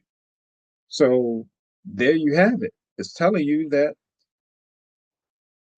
you would be entitled to the equal value of the note if once the bank deposited as security. So basically, once the bank accepts the note, then your job is done, payment is made, and then they have to give you equal value for that security, right? Because that promissory note is an obligation of the United States, right? That master promissory note is an obligation of the United States. And I've showed you one of the reasons why when we look at um, uh, Congressional Record of 1933, which explains this law, right? When it talks about um, the credit of the people backs the new money. And what is the new money? The new money are the notes, draft, bills of exchange, bankers' acceptances that creates the circulated notes of the bank, right? So the bank is transferring the value from your, in this case, your note, or in this case, the student's master promissory note, to the electronic spreadsheets of the bank, right? And put you, so it becomes an electronic promise to pay, which is a bank note, which is also named bank credit, which is um, checkbook money, right? Because it's created in ledgers, right? And then once those funds, the exchange makes the note of the student a circulated note because they're exchanging it with the bank. And also, when the student used that deposit, those deposits are nothing but promissory, a promise to pay. And the promise to pay is a promissory note. So once the student uses that electronic promissory note, right, the student puts it into circulation, and they create value for that note, right? They create the money again, right? From that perspective, right? Because if you just have, let's say you have the recording of credit, which is what the electronic spreadsheet of the bank does or has, right? It's just a recording of the accounting. If you just have that there, it is idle. That means it has no value. The value comes when the student uses, right? When the student uses that deposit and puts it into circulation, right, to increase the money supply. Just because the deposit, they say the deposit is an increase of the money supply. Well, the money supply is idle. And if the money is idle, then it has no value. The value comes when the student puts it into circulation, right? That creates the currency, right? The credit is created, the currency is created, credit, currency, money is created based off of the student's performance, right? There's no difference than you're talking about, it's not just students. This could be applied in general in any transaction, but we are specifically talking about um, students, college students fund their own loans based off of the fact that the Master Promissory Note has value and whether they can benefit from the security interests of in that note, depending on how they endorse the document, right? And there's different types of endorsements, and definitely have to do a video on that, right? Just to bring clarity and show how you can actually make the payment count for you, and the the bank can stop robbing you. Basically, well, they're just taking your money. Let's not say they're robbing you because you're really just giving it away because you don't understand that a blank endorsement is basically, according to the law, if anybody gets it, that's free money for them, right? There's no difference. A Federal Reserve note has a blank endorsement on it, right? And then anybody gets it, they find it, that's their money. There's no difference than when you put in a blank endorsement on that note. So that gives the school the ability to just go sell it, right? Because they found it, and then and if they found it in a sense, right, as their money, because you have no proof that you gave it to them, that you gave them value. Well, there is proof if you understand how to re-engineer the process, and if you understand counting and bank payment process, right? Um, if you have a little bit of knowledge about physics, right? Because you have to give a logical explanation concerning the legal person and then the other legal person, the bank, versus yourself, which is a warm blood woman or man, right? And then you also have to have some understanding of linguistics as well, right? To be, yeah, it's a lot. Not a lot for me because I've been looking at these things and you know all of these things that I was looking at was saying the same thing, right? That the student create the money or the person issuing the note create the money, right? The people create the money. But I didn't understand how all of it fit together or how to explain it. If you can engage in a conversation about these things, right? The creation of money based off of negotiable instruments, securities, right? Then you can go to battle with these people because you can explain yourself and you have confidence that they're not going to shake you by asking you something crazy like, such as how the credit card company always do. Well, you know, you could say, well, I already paid you. And they say, well, you didn't pay. What we have here is receipts of the purchases you made. And in your mind, it's like, damn, they got me. But if we understand law, that that is their responsibility under the law to record your purchases, which has nothing to do with the payment that you made with them initially, that they got, which they probably took the note and sold, right? And your promise to pay can be verbal as well as express written in a document, right? So, but anyway, so just wanted to show you that. So let's look at something else here, and then we're gonna go into um, we're gonna take a look at the case law.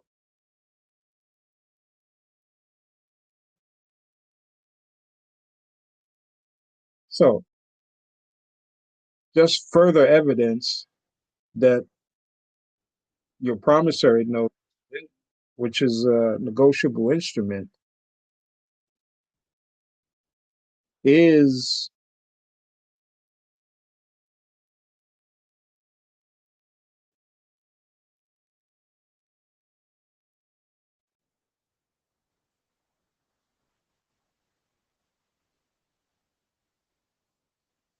your promissory note is okay.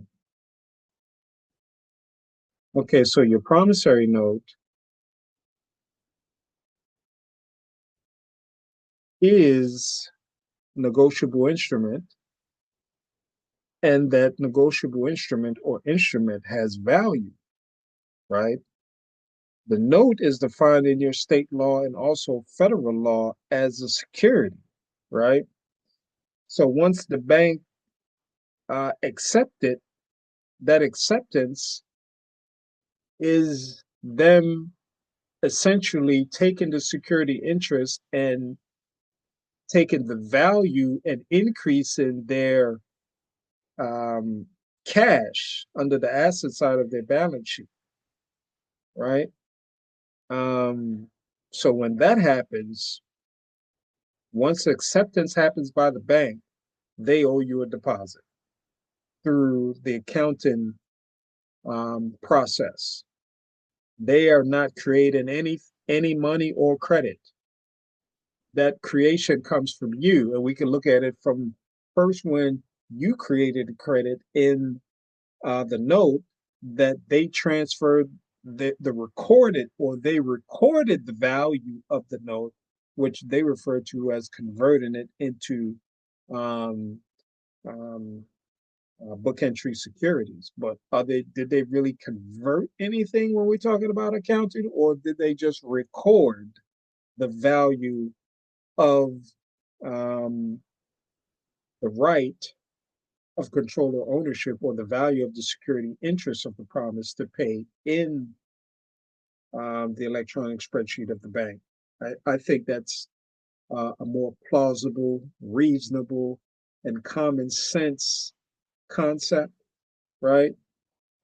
And then we look at the other side when the deposit is actually paid to you, right? You put that um, promise to pay, the electronic promise to pay in circulation, or you may take the electronic promise to pay and then they uh, issue Federal Reserve notes, and then you put those notes in circulation, and those notes become circulating notes, right? Or the electronic promise to pay becomes circulating notes once you put that into circulation by making purchases of different products and commodities, right? So you're creating money from two ends, and in the middle, all the bank is doing is just recording. So when, and I like Richard uh, Werner. Hopefully, I'm saying his name correctly because he's given me a lot of good information, but I had to filter that information because I know that um, he's from academia, and generally, people from academia, they are part of the machine that wants us to remain confused. And the big thing that he did, as far as the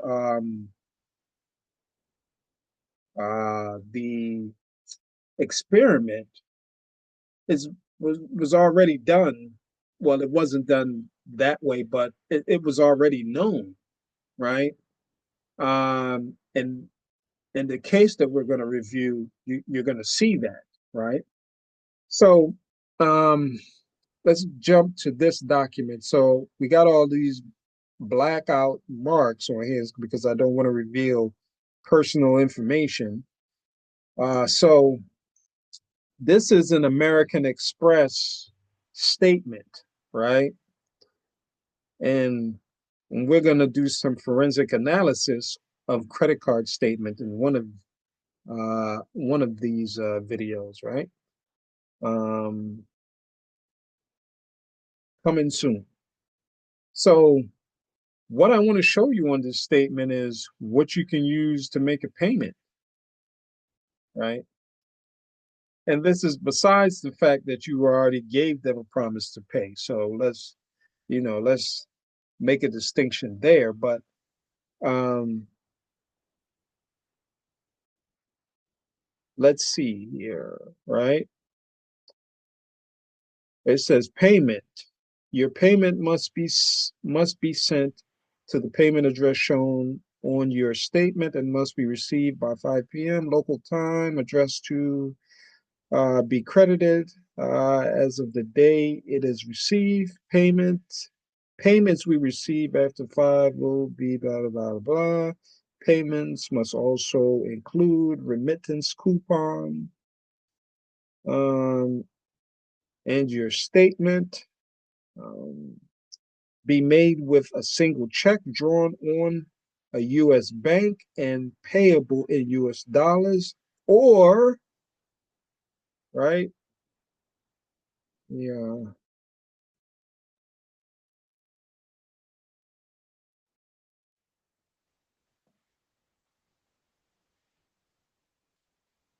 Okay, so it says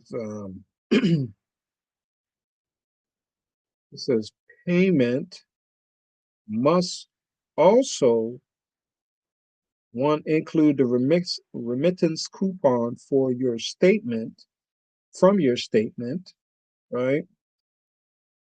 Be made be made with a single check drawn on a U.S. bank and payable in U.S. dollars. So we know that checks is the way that we transfer, or the way that we can, one of the ways that we can transfer the electronic promises to pay, right? Or the banknotes, which is what they refer to it, which the which is not the bank's property, right? It is the deposit created for the general creditor, right? So when it says bank notes, it's not the bank notes that the bank used to issue, in like the 1900s, early 1900s, right? Which was their currency, right? Um, so it says be made with a single check, all right? We're right here, drawn on a U.S. bank and payable in U.S. dollars, or with a negotiable instrument. See that? Negotiable instrument payable in US dollars and clearable through the United States banking system. So here you have it. You can make a payment. Well, I'm sure generally you can make a payment with a credit card. A credit card payment with a negotiable instrument. And this is payable in US dollars and clearable through um, the US banking system, right? Once the banks accepts it, well, not only once the banks accepts it, you can only deal in US dollars, right? So you're not, um, I guess you would also have to establish that as far as your payment in your note or your negotiable instruments, that it's US dollars, the face value of it, right? And of course, I just showed you where an instrument is an item, right, in the state law, which is in the state of Maryland Uniform Commercial Code, right, for deposit and collection of items. Gave you the definition that an item is an instrument, and an instrument also defined in the state law as a negotiable instrument. And a negotiable instrument, a negotiable instrument can be a promissory note, a draft, a bill of exchange, bank acceptance, etc. Right?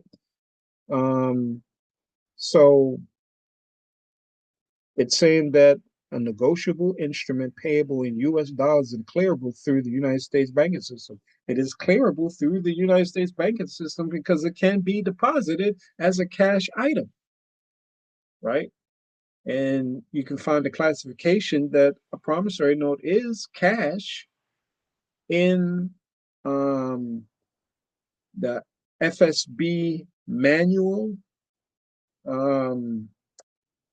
I think the last one that I looked at was 2021.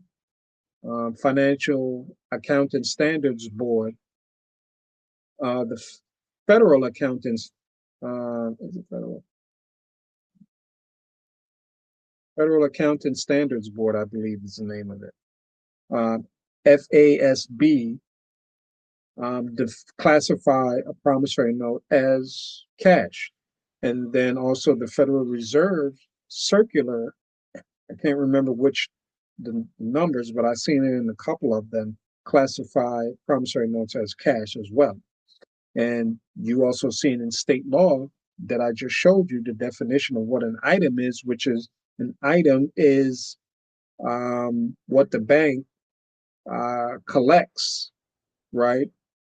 When, from our understanding of when we give the banks money to put into our account, right? Um, a note can be accepted by the bank to be put into the account. What we mundanely understand as a deposit, right? When we've given the bank money. But of course, we are more educated now, and we know that a deposit is not when we give the bank something.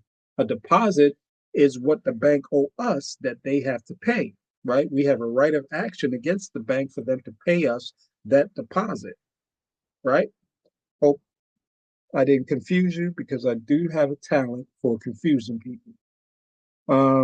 But and I just shown you that American Express, the back of their statement says that you can make a payment with a negotiable instrument, right? Why is that? Because they can deposit that negotiable instrument, right? Because that negotiable instrument, they will record it as a banknote, which is essentially would be no different, because they would take security interest in that note under the asset side of their balance sheet, right? No difference than if you transferred an electronic note to them. Now you given them a negotiable instrument, which is a promissory note, on paper, and then they just record the value of the security interest, or I guess you can interchange security interest with the right of control and ownership of the value of the right of control of ownership of the promise to pay into the electronic spreadsheet, right? And when that's commingled with all their other assets, right, there's no difference, because it's still going to end up as electronic promises to pay, which they refer to as bank credit, right? So um, I think that's significant, right? In proving that the negotiable instrument, the promissory note, has value, right? It is money because it is credit, and credit is money. It has always been money, right? Because it is the undergirding foundation of all tokens that we perceive as money, such as the Federal Reserve note, such as a gold coin or gold or silver, right? Those things are just tokens that that's backed up by the individual's credit or the ability to put things into circulation, right? That is them using their credit to create value through the exchange, right? An exchange is a contractual agreement, right? Exchanging value for rights, right? So that is, I think that's significant, saying that you can make a payment with a credit card with a negotiable instrument, right? And let me erase it so you can actually see, right, that it says negotiable instrument, right here. What is that? That says negotiable instrument. Negotiable instrument payable in US dollars and clearable through a banking system. All right, so let's take a look at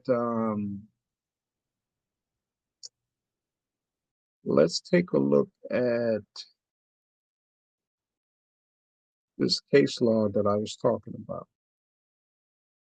Right? So this case law is state of Minnesota, County of Scotts, First National Bank of Montgomery versus Jerome Daly, right? So first of all, I'm going to say this, like in the Emergency Banking Act of 1933, the new money that was created was the promise to pay. That's basically the new money, right? So you have promise to pay it as a note, a draft, bills of exchange, or bankers' acceptances, right? Once the bank gets it, it becomes a negotiable instrument. Once they um, take security interest, right, it becomes a security because then they uh, put it in their accounting, which increased the value of the bank. And I'm specifically talking about the cash of the bank under the asset side of the bank's balance sheet increases, right? That's what we've been trained to believe a deposit is. But we're more educated now, and we know that's not a deposit, because a deposit is when the bank um, owes the general creditor money. So what happens is it is a transfer of security interest to the bank. That's what's going on when the bank accepts the note, right? And then they increase the cash under the asset side of their balance sheet. All right, so this particular case, um, is about it's about a mortgage, and um, that the bank didn't give any consideration, right? That they just uh, invented money, right, in the ledger, right, which is not creating anything because you can record, and I like the word invent because you can record any type of figures you want in a spreadsheet, but that is not creation or creating. And like I said, I have respect for Richard Warner. Some, because I think that he's a part of the machinery, but he's one thing that we have to realize is people that's in academia and in the banking industry, um, they've been giving us misinformation for since time memorial, since the days of the goldsmith and the gold miners, because they don't want us to understand that it is actually us creating money. It is the people have always created the money. The bank has always profited off of it and kept us in the dark. No difference, basically, nothing has changed. No difference than when the bank took the gold miners' gold and then started creating notes off of it without telling the gold miner, right? Had everybody believing that the bank actually had some money. So they created more currency based off of the people creating the money, right? So it's no different. So um, this particular case, right? And I would suggest that you read it, right? And the only thing that I want to get from here is that how the bank in this particular case invents the money, which is, and I'm also going to take a look at Richard Werner's document, which is basically this case, which is in, I believe this is 1964, 1968, December 9th, 1968, is saying the same thing that Richard Werner is saying in his document, The Economist, Richard Werner, the German economist. And so he, popularized the theory that the credit creation theory is actually correct. Well, I would say that it is not correct. Um, and it is a flawed philosophy. And I believe that every message from academia is misinformation because they'll give you some right, correct information, and then they'll give you misleading information, right? And that's create, I guess you could say, the that creates propaganda and miseducation for us, which they've been doing since the gold miners and days of the goldsmith. So we know, so we could be confused and don't know what's really happening. And then they can control and steer us into any direction that they want, right? While we are the actual source that they are sucking the life out of, while bankers are making $350 million. And now we know why.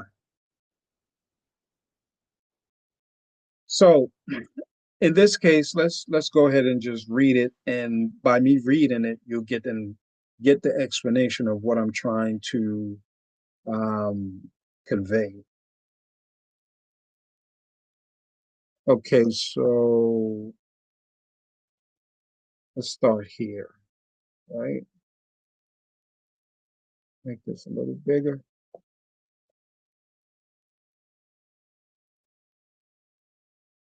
So it says defendant appeared and answered that the plaintiff created the money and credit upon its own books by bookkeeping entry. That's familiar. As the consideration for the note and mortgage of May 8, 1964, and alleged failure of consideration for the mortgage deed, and alleged that the sheriff's sale passed no title to the plaintiff. Right? So, as we're talking about consideration, a contract is void if there's no consideration. So, when we're talking about the payment being made, if the bank doesn't pay the security, I'm sorry, if the bank doesn't pay the deposit, then they have given no consideration, right? And then also, if the bank refused to pay the deposit to the general creditor, then because the bank is because the bank is a government, in this case, a government agency, and in other cases, if we're talking about a man or woman going to get a loan for a car, the bank is a fiscal agent of the United States, then we may have a case of taken without just compensation, and also a breach of contract, right? Which is probably the most plausible thing that might, um, the most plausible thing a judge may want to hear. He may not want to deal with the other stuff. But I think those other two things are also valid.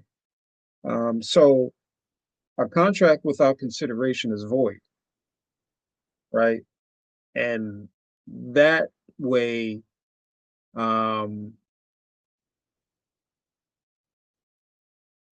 that would void the entire transaction, right?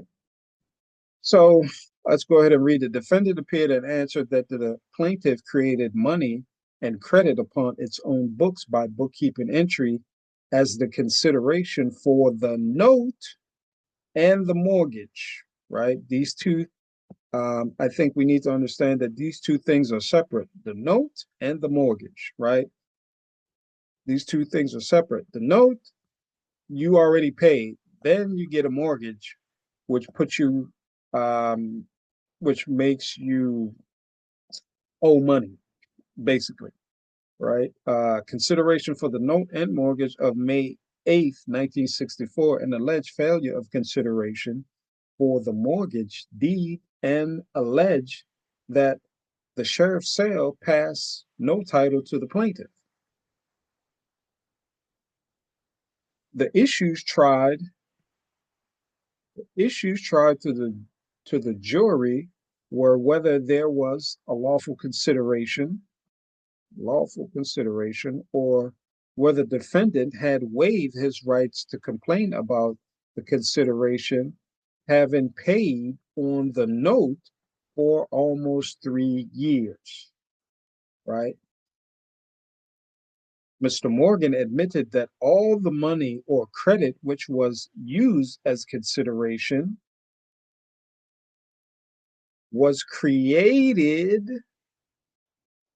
wasn't created, we could say invented upon or written, which would probably be a more accurate description. So well, no, let's not do that. Mr. Morgan admitted, and Mr. Morgan must be an employee of the bank, right? And we'll see that bears out in the context of the statement. Mr. Morgan admitted that all the money or credit which was used as a consideration was created upon their books, talking about their accounting ledgers, that this was standard banking practice exercised by their bank in combination with the Federal Reserve Bank of Minneapolis, another private bank. Further, that he knew no United States law or United States statute or law that gave the plaintiff the authority to do this. So now we understand that the bank cannot just create the credit. They have to get it from somewhere else, right? And let me back up. The bank cannot just write the credit into their electronic ledgers or their accounting ledgers, whether it's paper or electronic. They have to get it from somewhere else. Why do we say that? Because here in 1964 and up to this day, I don't know of any United States statute or law that gave the bank, right? The plaintiff is the bank, the authority to do this, right? What is it talking about to do this, right? Um, to write upon their books, to write upon their books. Uh, Mr. Morgan admitted that all the money or credit that was used as consideration was created, or I would use the word written, upon their books, that this was standard banking practices exercised by their bank in combination with the Federal Reserve Bank of Minneapolis, right? Further, that he knew of no state statute or law that gave the plaintiff the authority to do this. There is no state statute or law currently that I know of to this day that give the bank permission to um, write the money or credit that they use in their books, or we'll just follow what the we'll follow what the statement says. Mr. Morgan admitted all the money or credit was used as consideration was created upon their books, right? Further, that he knew of no United States statute or law that gave the bank the authority to do this. The plaintiff is the bank. And to this day, we know of no authority, no United States statute or law that give a bank the authority to create money or credit by writing it in their books. They have to get it from somewhere, and they get it from the people. So the statements that's, based off of the credit creation theory that Richard Werner and other economists um, and other banking professionals are pushing is a lie. It is a lie because there's no United States statute um, or that says that they could do that. They can create money or write the money on their books created out of thin air. It has to come from somewhere. You can't create something out of nothing. That is basic physics. That's common sense, right? So these people have been indoctrinating us into a fictitious construct. And that's just why I say that when Richard Warner and economists or banking professionals say that banks create credit, it is a dangerous statement that because it takes away our God-given right to create credit and put it into circulation. And the credit we create is money.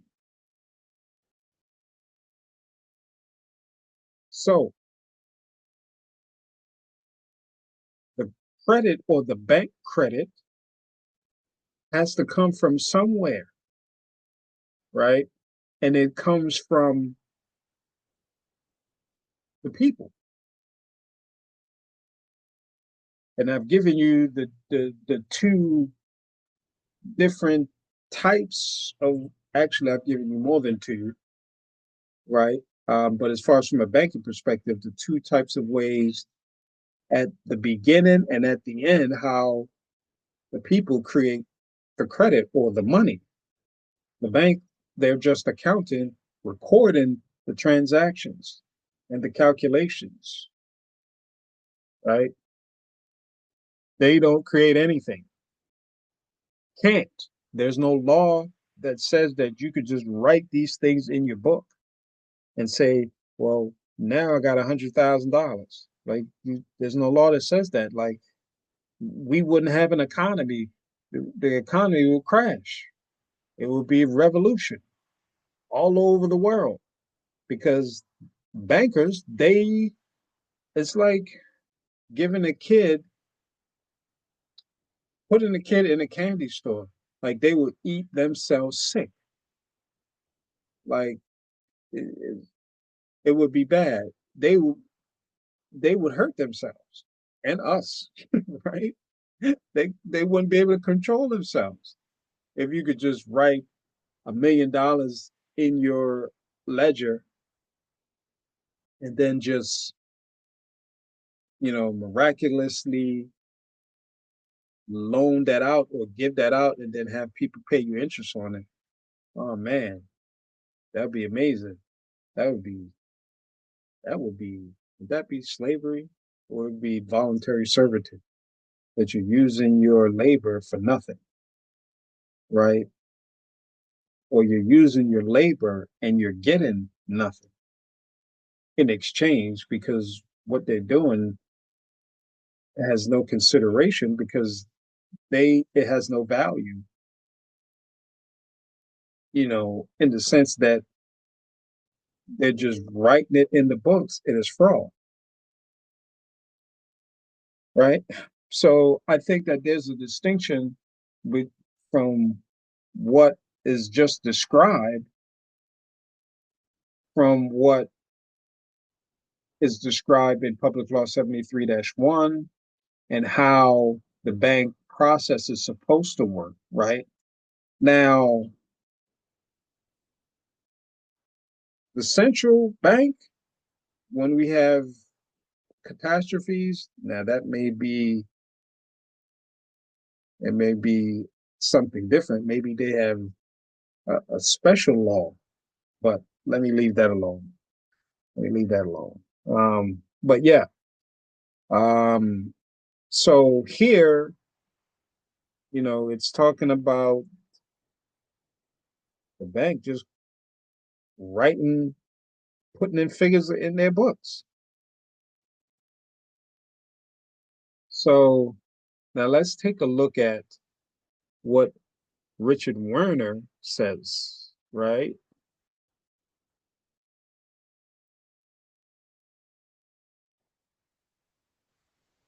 Okay, so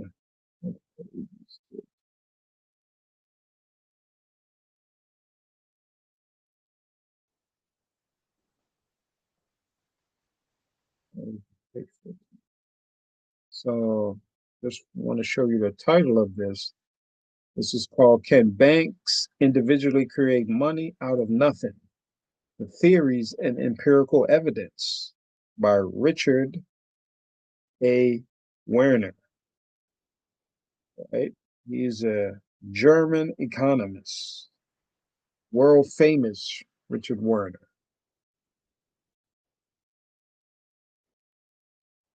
So this document that he wrote has a lot of good information, right? Um, and it backs up what I've been saying, right? But I just want you to understand that in misinformation and disinformation, they tell you some of, some, they tell you some of the correct, they give you correct information, but then the major point,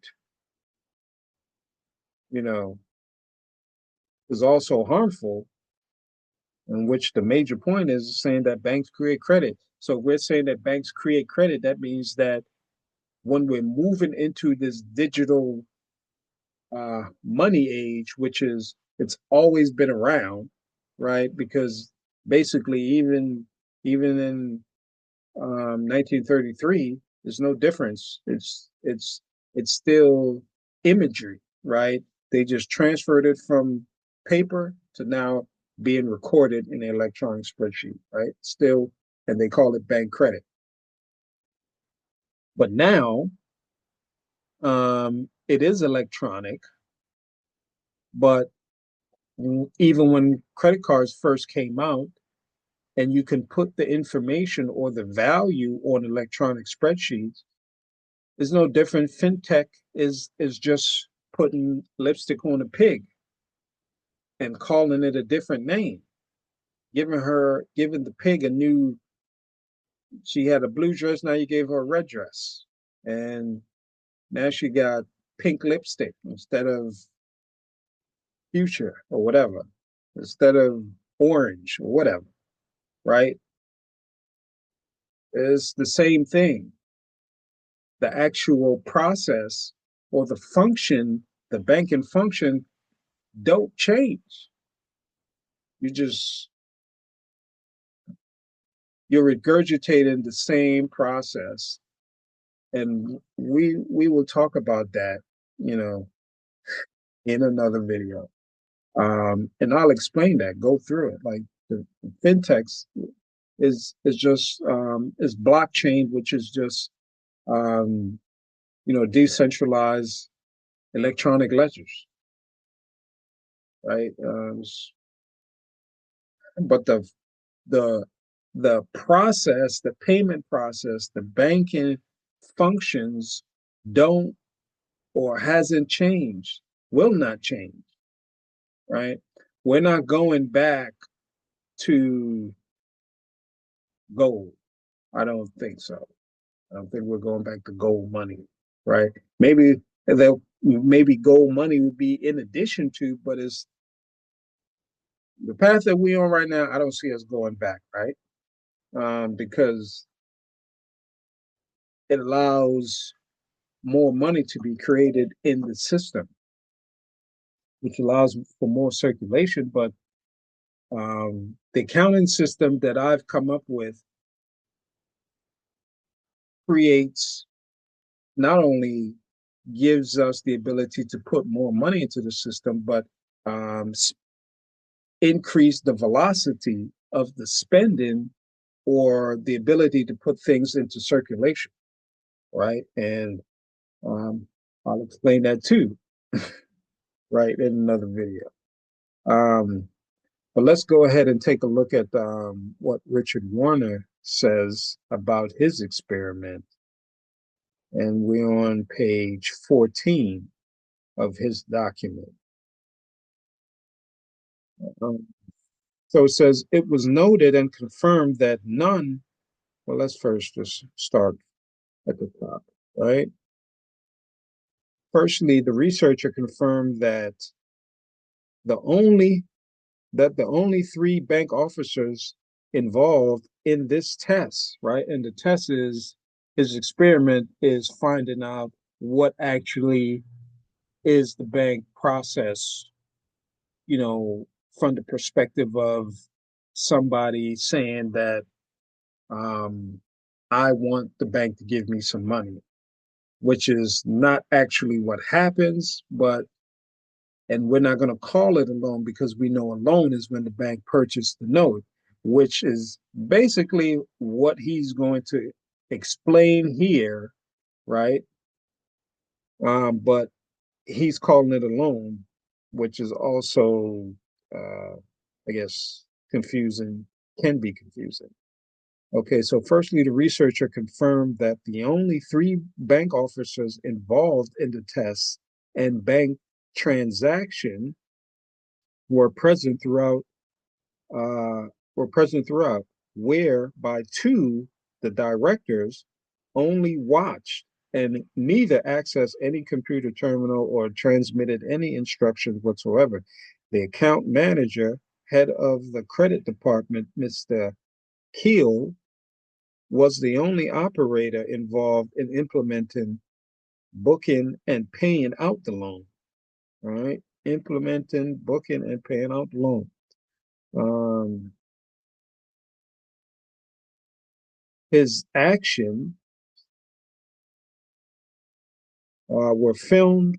It was noted and confirmed that staff presented, none of the bank staff present engaged in any additional activity, such as ascertaining the available deposits or funds within the bank or given instructions to transfer funds from various sources to the bank, to the borrower's account.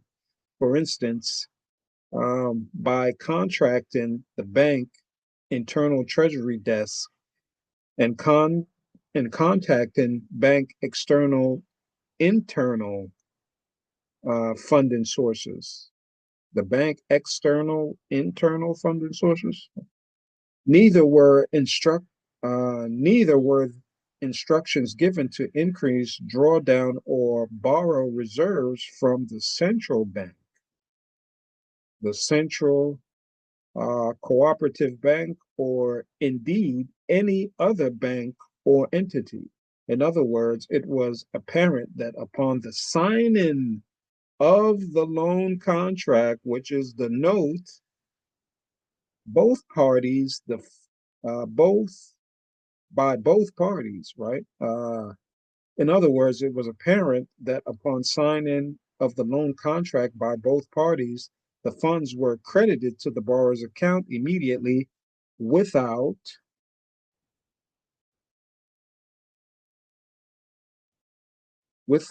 any other activity, right? Right here, without any other activity of checking or giving instructions to transfer funds. There were no delays or deliberations or other bookings. The moment the loan was implemented, the borrower saw his current account balance increase by the loan amount, right? And he's going to explain when the loan was implemented, that's when both parties signed the contract, right? The loan agreement, which is the note, right? And that's the exchange, right? Both parties are exchanging value for rights, or we can say that both parties are exchanging um, security interests or security interests of their promise to pay, right? They're actually not trading any physical note. What is being exchanged is the control or ownership, right, of the promise to pay, which is a promissory note, which is the credit, right? This way, but what the bank is pledging as consideration is the deposit, right, which is what the bank owes the general creditor, right? And consideration now can be a performance, right? Um, so, which is the promise to pay the deposit from the perspective of the bank, pay the deposit to the general creditor. The overall credit transaction right here from start to finish until funds were available in the borrower's account or the accounting of the bank for the borrower took about 35 minutes and was clearly slowed down by the filming and frequent questions by the researcher. Secondly, the researcher asked the three bank staff present, whether they had either before or after signing the loan contract, right? Signing the loan contract and before crediting the borrower's account with the full loan amount, inquired of any other party, internally or externally, checked the bank's available deposit balance, or made any bookings or transfer of any kind in connection to this loan contract. They all confirmed that they did not engage in any such activity. They confirmed that upon signing the loan contract, the borrower's account was credited immediately without any such steps. Right. Thirdly, the researcher obtained the internal daily account statements from the bank. There are they are produced only once a day after close of business. Since the bank is small, it was hoped that it would be possible to identify the impact of 200,000. This is in euros because I believe he did this experiment in Germany. But as we stated, uh, the banking system generally works the same. There may be, um, slight tweaks based off of each country's laws, but you know, the banking system in the United States and Europe, they work basically the same.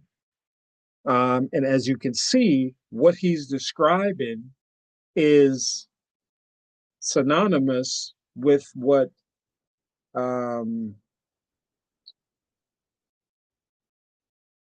not is similar, right? It's not exact, but it's similar to what the Mahoney case that we previously went through described as far as how the bank was creating money in their ledgers. That's the same thing that he's doing. The only difference here is that,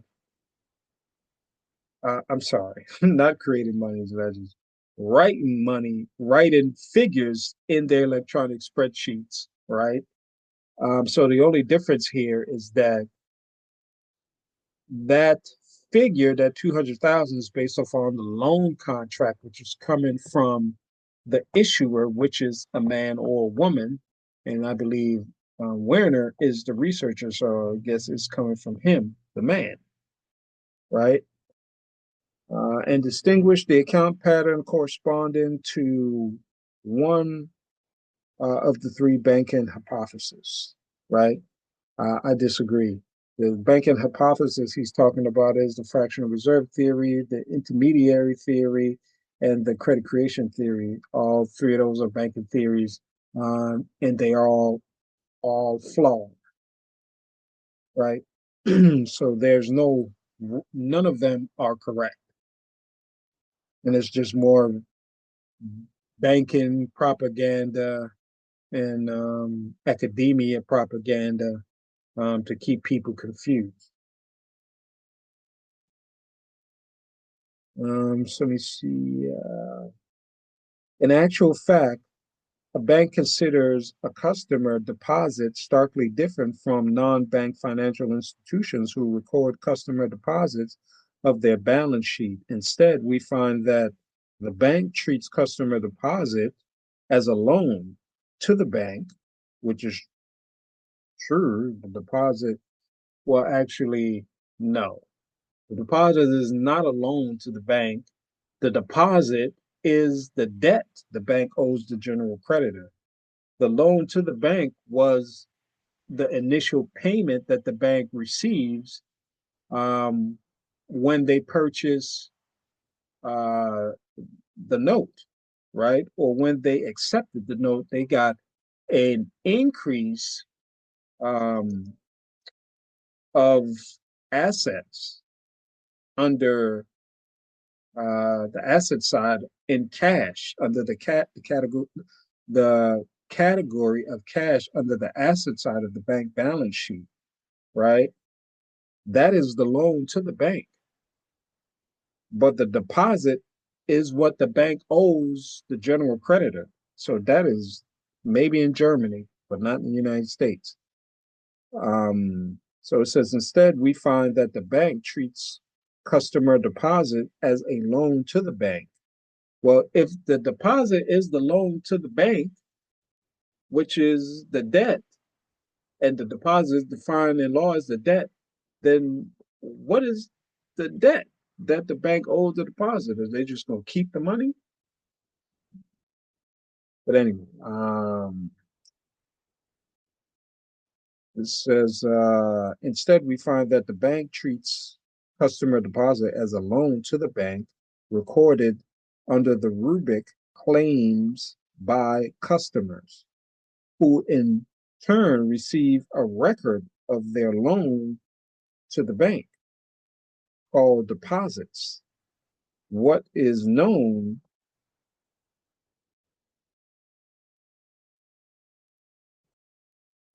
what is known as an account statement, this can only be reconciled with credit creation or fractional reserve theory of banking. So this document is very good because, although putting aside those three banking theories of misinformation, um, it gives you a lot of information from individuals that are saying that um, the bank basically is not lending you anything. They are getting an initial extension of credit because you have to get an initial extension of credit to be able to create a deposit, right? Because the deposit is the debt, right? And so he has a lot of quotes in that, but the fundamental thing that he wants you to take away from here is that the credit creation theory is correct and that bank creates money is wrong. You know, it is untrue. It is not accurate.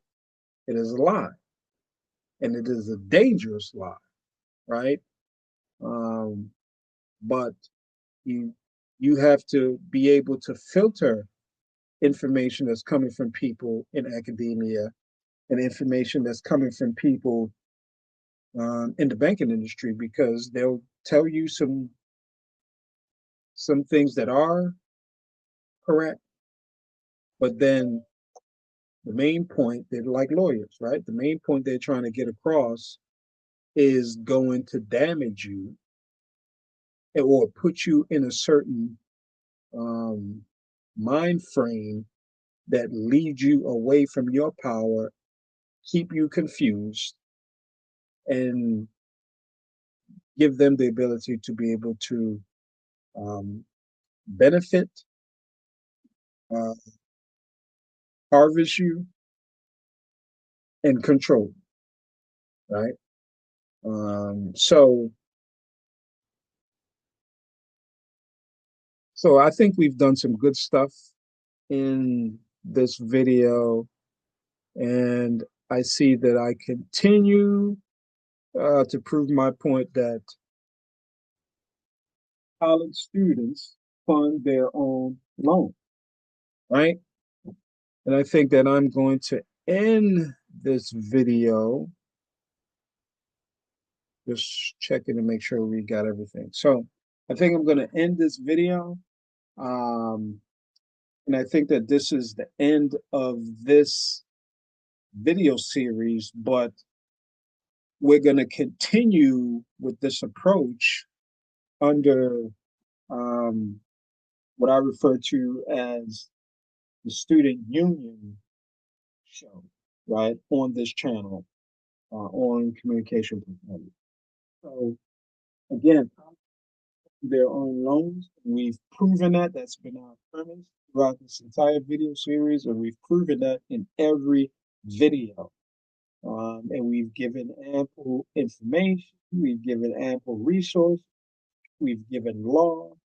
Um, I have more resources to give you as far as books written by economists and other banking professionals but we don't have time to get into that. But I think that I've proven my premise, given you empirical evidence backed up, and these are things that you can go research on your own. And again, if I've said it in this video that you disagree with, you can send me an email at contractpc7213@gmail.com.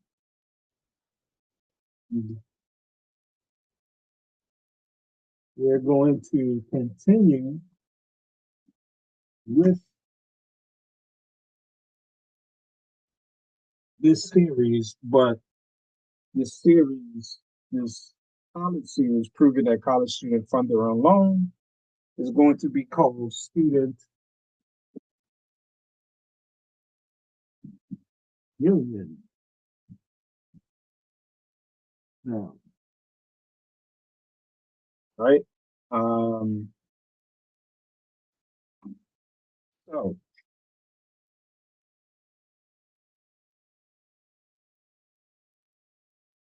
we also want to develop this where we're able to continue to give information to students as far as the Master Promissory Note, um, banking, banking laws, um, how to endorse the document, and we want to do this on a continuous basis, um, yearly, and actually turn it into something that can benefit students, incoming students, current students, and also students um, that graduated from college or just left college, right? Because they have debt as well.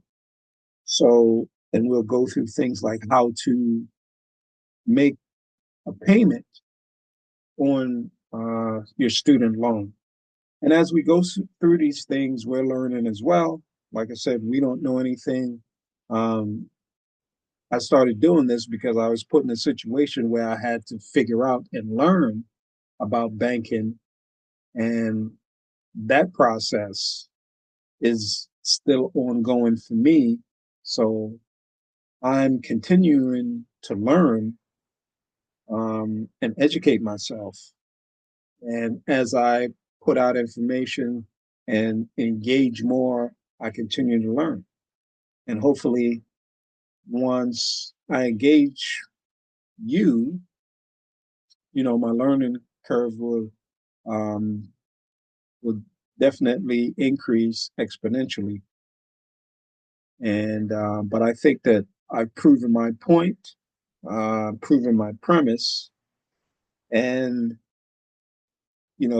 we are confident that we can do forensic analysis not only on the contract, but also the banking process, the instrument, um, you know, the payments that has been made or can be made, how to make the payments, if payments were made, and analyze that entire process and back that up in testimony, whether it's in a court trial, civil or criminal, um, in an administrative hearing, in um, arbitration. So any type of official um, setting, we can help. So you can contact me, 7213 at gmail.com if you want more information. But we're going to continue to put out um, free information. You're not going to have to pay for it. One of my objective is to educate people, educate the student And while I'm doing that, I'm educating myself as well. So thank you so much for um, looking at this video. Hopefully you took a look at the other video series, and I hope that I've given you some good information. And I welcome any comments, concerns, correction that you may give. And if you're correcting me, please have source and evidence to back up your contention. Appreciate it. Thank you for your time.